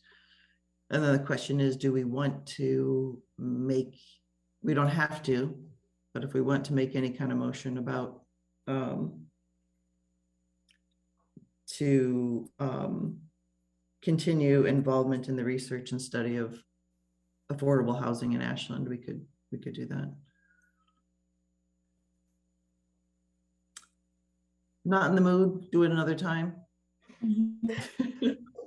It's late. I'll go over here. Yeah. It is late. I mean, maybe it's something we want to discuss more We can put it on another the- time. Maybe And in then- our in person at a retreat, we can put it back on the agenda. and Yeah, talk instead about of just it. doing something last minute, why don't we do that? Okay. Okay. Perfect. Somewhat related to that, I went back to try, I was on a plane that day. And it was posted on WACA's site in like 2 parts, and the first part had no sound. Is there any way I can find that first part with sound? I will email WACA Kevin and I'll take a look All right, at that. thank you. Yeah, no sweat. I'll do that for you. Yeah, I basically picked up what sound like at the public comment, so I missed the whole presentation. Oh, wow. Yeah. No subtitles, I guess. Huh? All right. So, Peter, I think the only other thing really on your, well, is kind of your things. An update on the letter regarding the comprehensive plan. Did that go out or? I need you to sign it, come in and sign it, Tricia. Oh, okay. So I didn't realize you were waiting on me. It's okay. Okay. I need everyone to come in and sign the TJ's decision, which is in the office. Except everyone but Anna. Anna was able to swing by today. So whoever is free next week, that'd be great. I'm going to be out of the office. However, I'll be in contact by cell phone or email if anybody wants to get in touch with me. But Emma will be in the office, and obviously everyone knows she's more than capable of taking care of everything. That's the one thing I kind of want to bring up. Though that's the one item I would say bring up, just to come in and sign the TJ's decision and that letter. Emma and I will obviously work to develop these decisions and to work on everything that happened from this meeting. I do want to note that Mazi applied for a outdoor seating permit with a tent. We're going to be hearing that. We tried to put it on, I believe, the 12th. However, we're gonna have to push that out to the 26th because we did not receive and/or we're working to get a certified abutters list, and that did not come in as part of the application. So that's just one of the little hiccups with that. However, just to give everyone a note, Governor Baker signed a year-long extension to our outdoor seating. And so for the next year, theoretically restaurant season, outdoor seating areas are allowed to operate as they have the last 2 years. However, I do know Mazi wants to continue and push forth with their outdoor seating plan. And so with Governor Baker's legislation, there's really no timetable. I mean, there's no time pressure for Mazi, but we're gonna get that one going as soon as possible, I would say. Other than that, I think I am all set. I just want to circle back. I know the Village of the America development over on 100 Chestnut Street, but a couple months ago, there was a lot of talk about the A&R, the lot that Mr. McDowell has, the square footage, the bylaws. I'm expecting a letter. I know their attorney and the attorney for the Fafford Company has been doing some research and is going to come forward with their reading of the bylaw, their take of the bylaw plan that will identify the buildable area. So when that comes through, obviously town council will review that. But I just kind of want to bring that back up onto everyone's radar as a topic, as a point of conversation for 100 Chestnut Street. Yeah, so as they go forward, as they were asking today about what to do next, all of that still really is contingent upon that A&R. Is that right? Correct. Yeah. And so their attorney, you know, And they know that and it's on them. Oh yeah, yeah, 100%. You know, their attorney working for a Fafford Company, you know, has been in contact with me, kind of asking for minutes and going back to the great, you know, 2002, 2003 time era. And whoever the planner was at the time did a great job of cataloging everything, because I know I've scanned them and I have them, and I think those are one of the projects I have is just to scan the minutes, and I can obviously put those up online going back until the 90s, the 80s into the 90s, just for record. So just continuing to do that type of stuff in the office, and that's about it. So school vacation week next week. Obviously, I'm going to be out of the office, but I am happy to talk and or correspond with anybody that needs it. I would just say that some of the things that are coming up outside of the typical meeting is further discussions with about the comprehensive plan, retreat date. That might be something that we set. I don't know, we can talk about it for setting before or after the election. And also discussions with the design review committee, both joint session that we talked about and a deeper review of the proposed bylaw changes that obviously wouldn't be for spring town meeting, but for fall town meeting. So some of the stuff that's kind of on our agenda that in this crazy time of public hearing season, we just haven't been able to get back to. So yeah. And there is just a, you know, it hasn't fallen off my radar, but I know a couple residents have emailed us to try to put together a forum on zoning in the downtown. And so I know that's still on my radar, and I'm trying to put it together. I think at this point, I know I said in April, and I'm happy to schedule something in late April. However, it may make sense with the calendar coming up that we look for something past town meeting, just as everyone in town hall is prepping for town meeting. And so I think that would be good, but I think we have all the material in the office to put that together, but just with all the public hearing stuff, maybe just a little bit of breathing room would be nice to organize that. Have you stayed in touch, Peter, with that resident to just touch base with them to maybe if it gets pushed off a few weeks into May? I think town meeting's on the 4th, so it's the first week of May. Yeah, so I will do that. Okay. I've had a couple of crazy weeks the last 2 weeks, and so I will do that as soon as possible as things kind of move forward. Okay. Does that also include that that member who came into our board retreat wanting to hear more on the 1050 Main project? We said we will have like a kind of a forum or where we talk about the history. And I know there were a couple of emails trying to reach us and ask us if there was a date set. Helen, is that right? That is Ellen? that is the person, the same person, Peter. So Okay. I'll reach out to that person when I get a chance. You know, I know the 10 to 15 Main Street.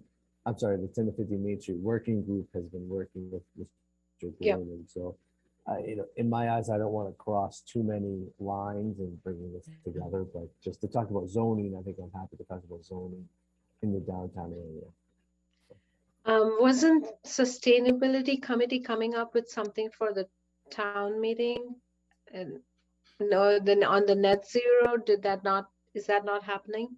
I thought they were working towards the spring session. I believe they're going to bring forth their net zero plan to town meeting. They are? I believe so. Don't quote me on that.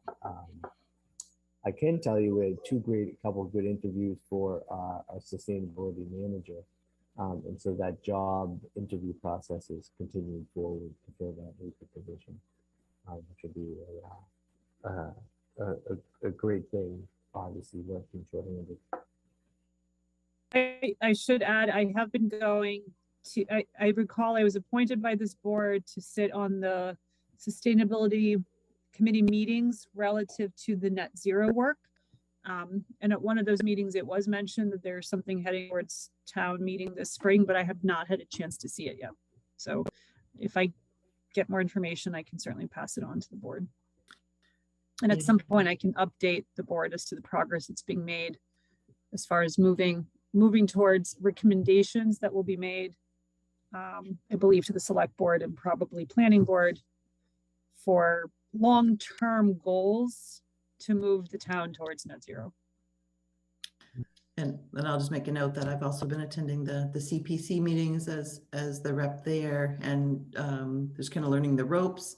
There hasn't been anything major that's come in the few months that I've been on it, but it's been interesting kind of seeing, you know, as I work on housing and CPC and the planning board, how you start to see how these things tie together and could tie together maybe better, you know. So so anyway, still getting the hang of it, but we'll be reporting as things come up. So,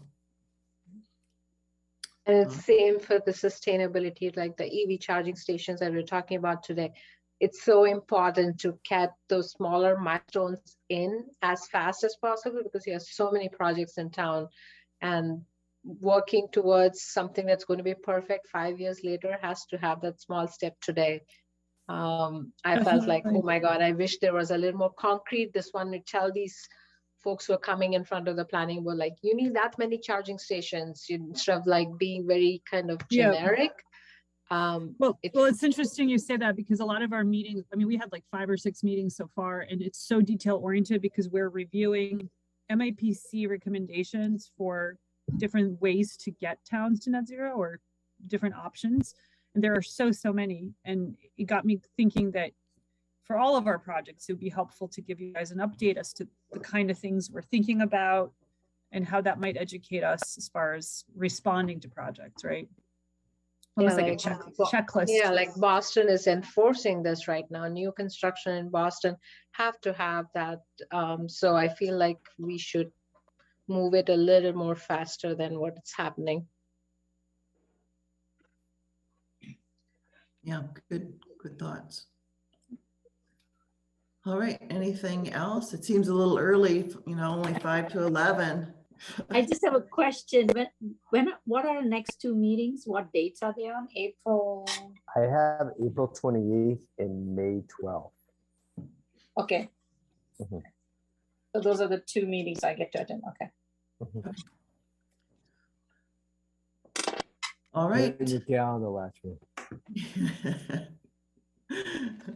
You said, I thought I had only 1 more, and I got 2 more. Sorry. Couldn't get to Houston fast enough. Houston, we have a problem. All right, I'm getting punchy.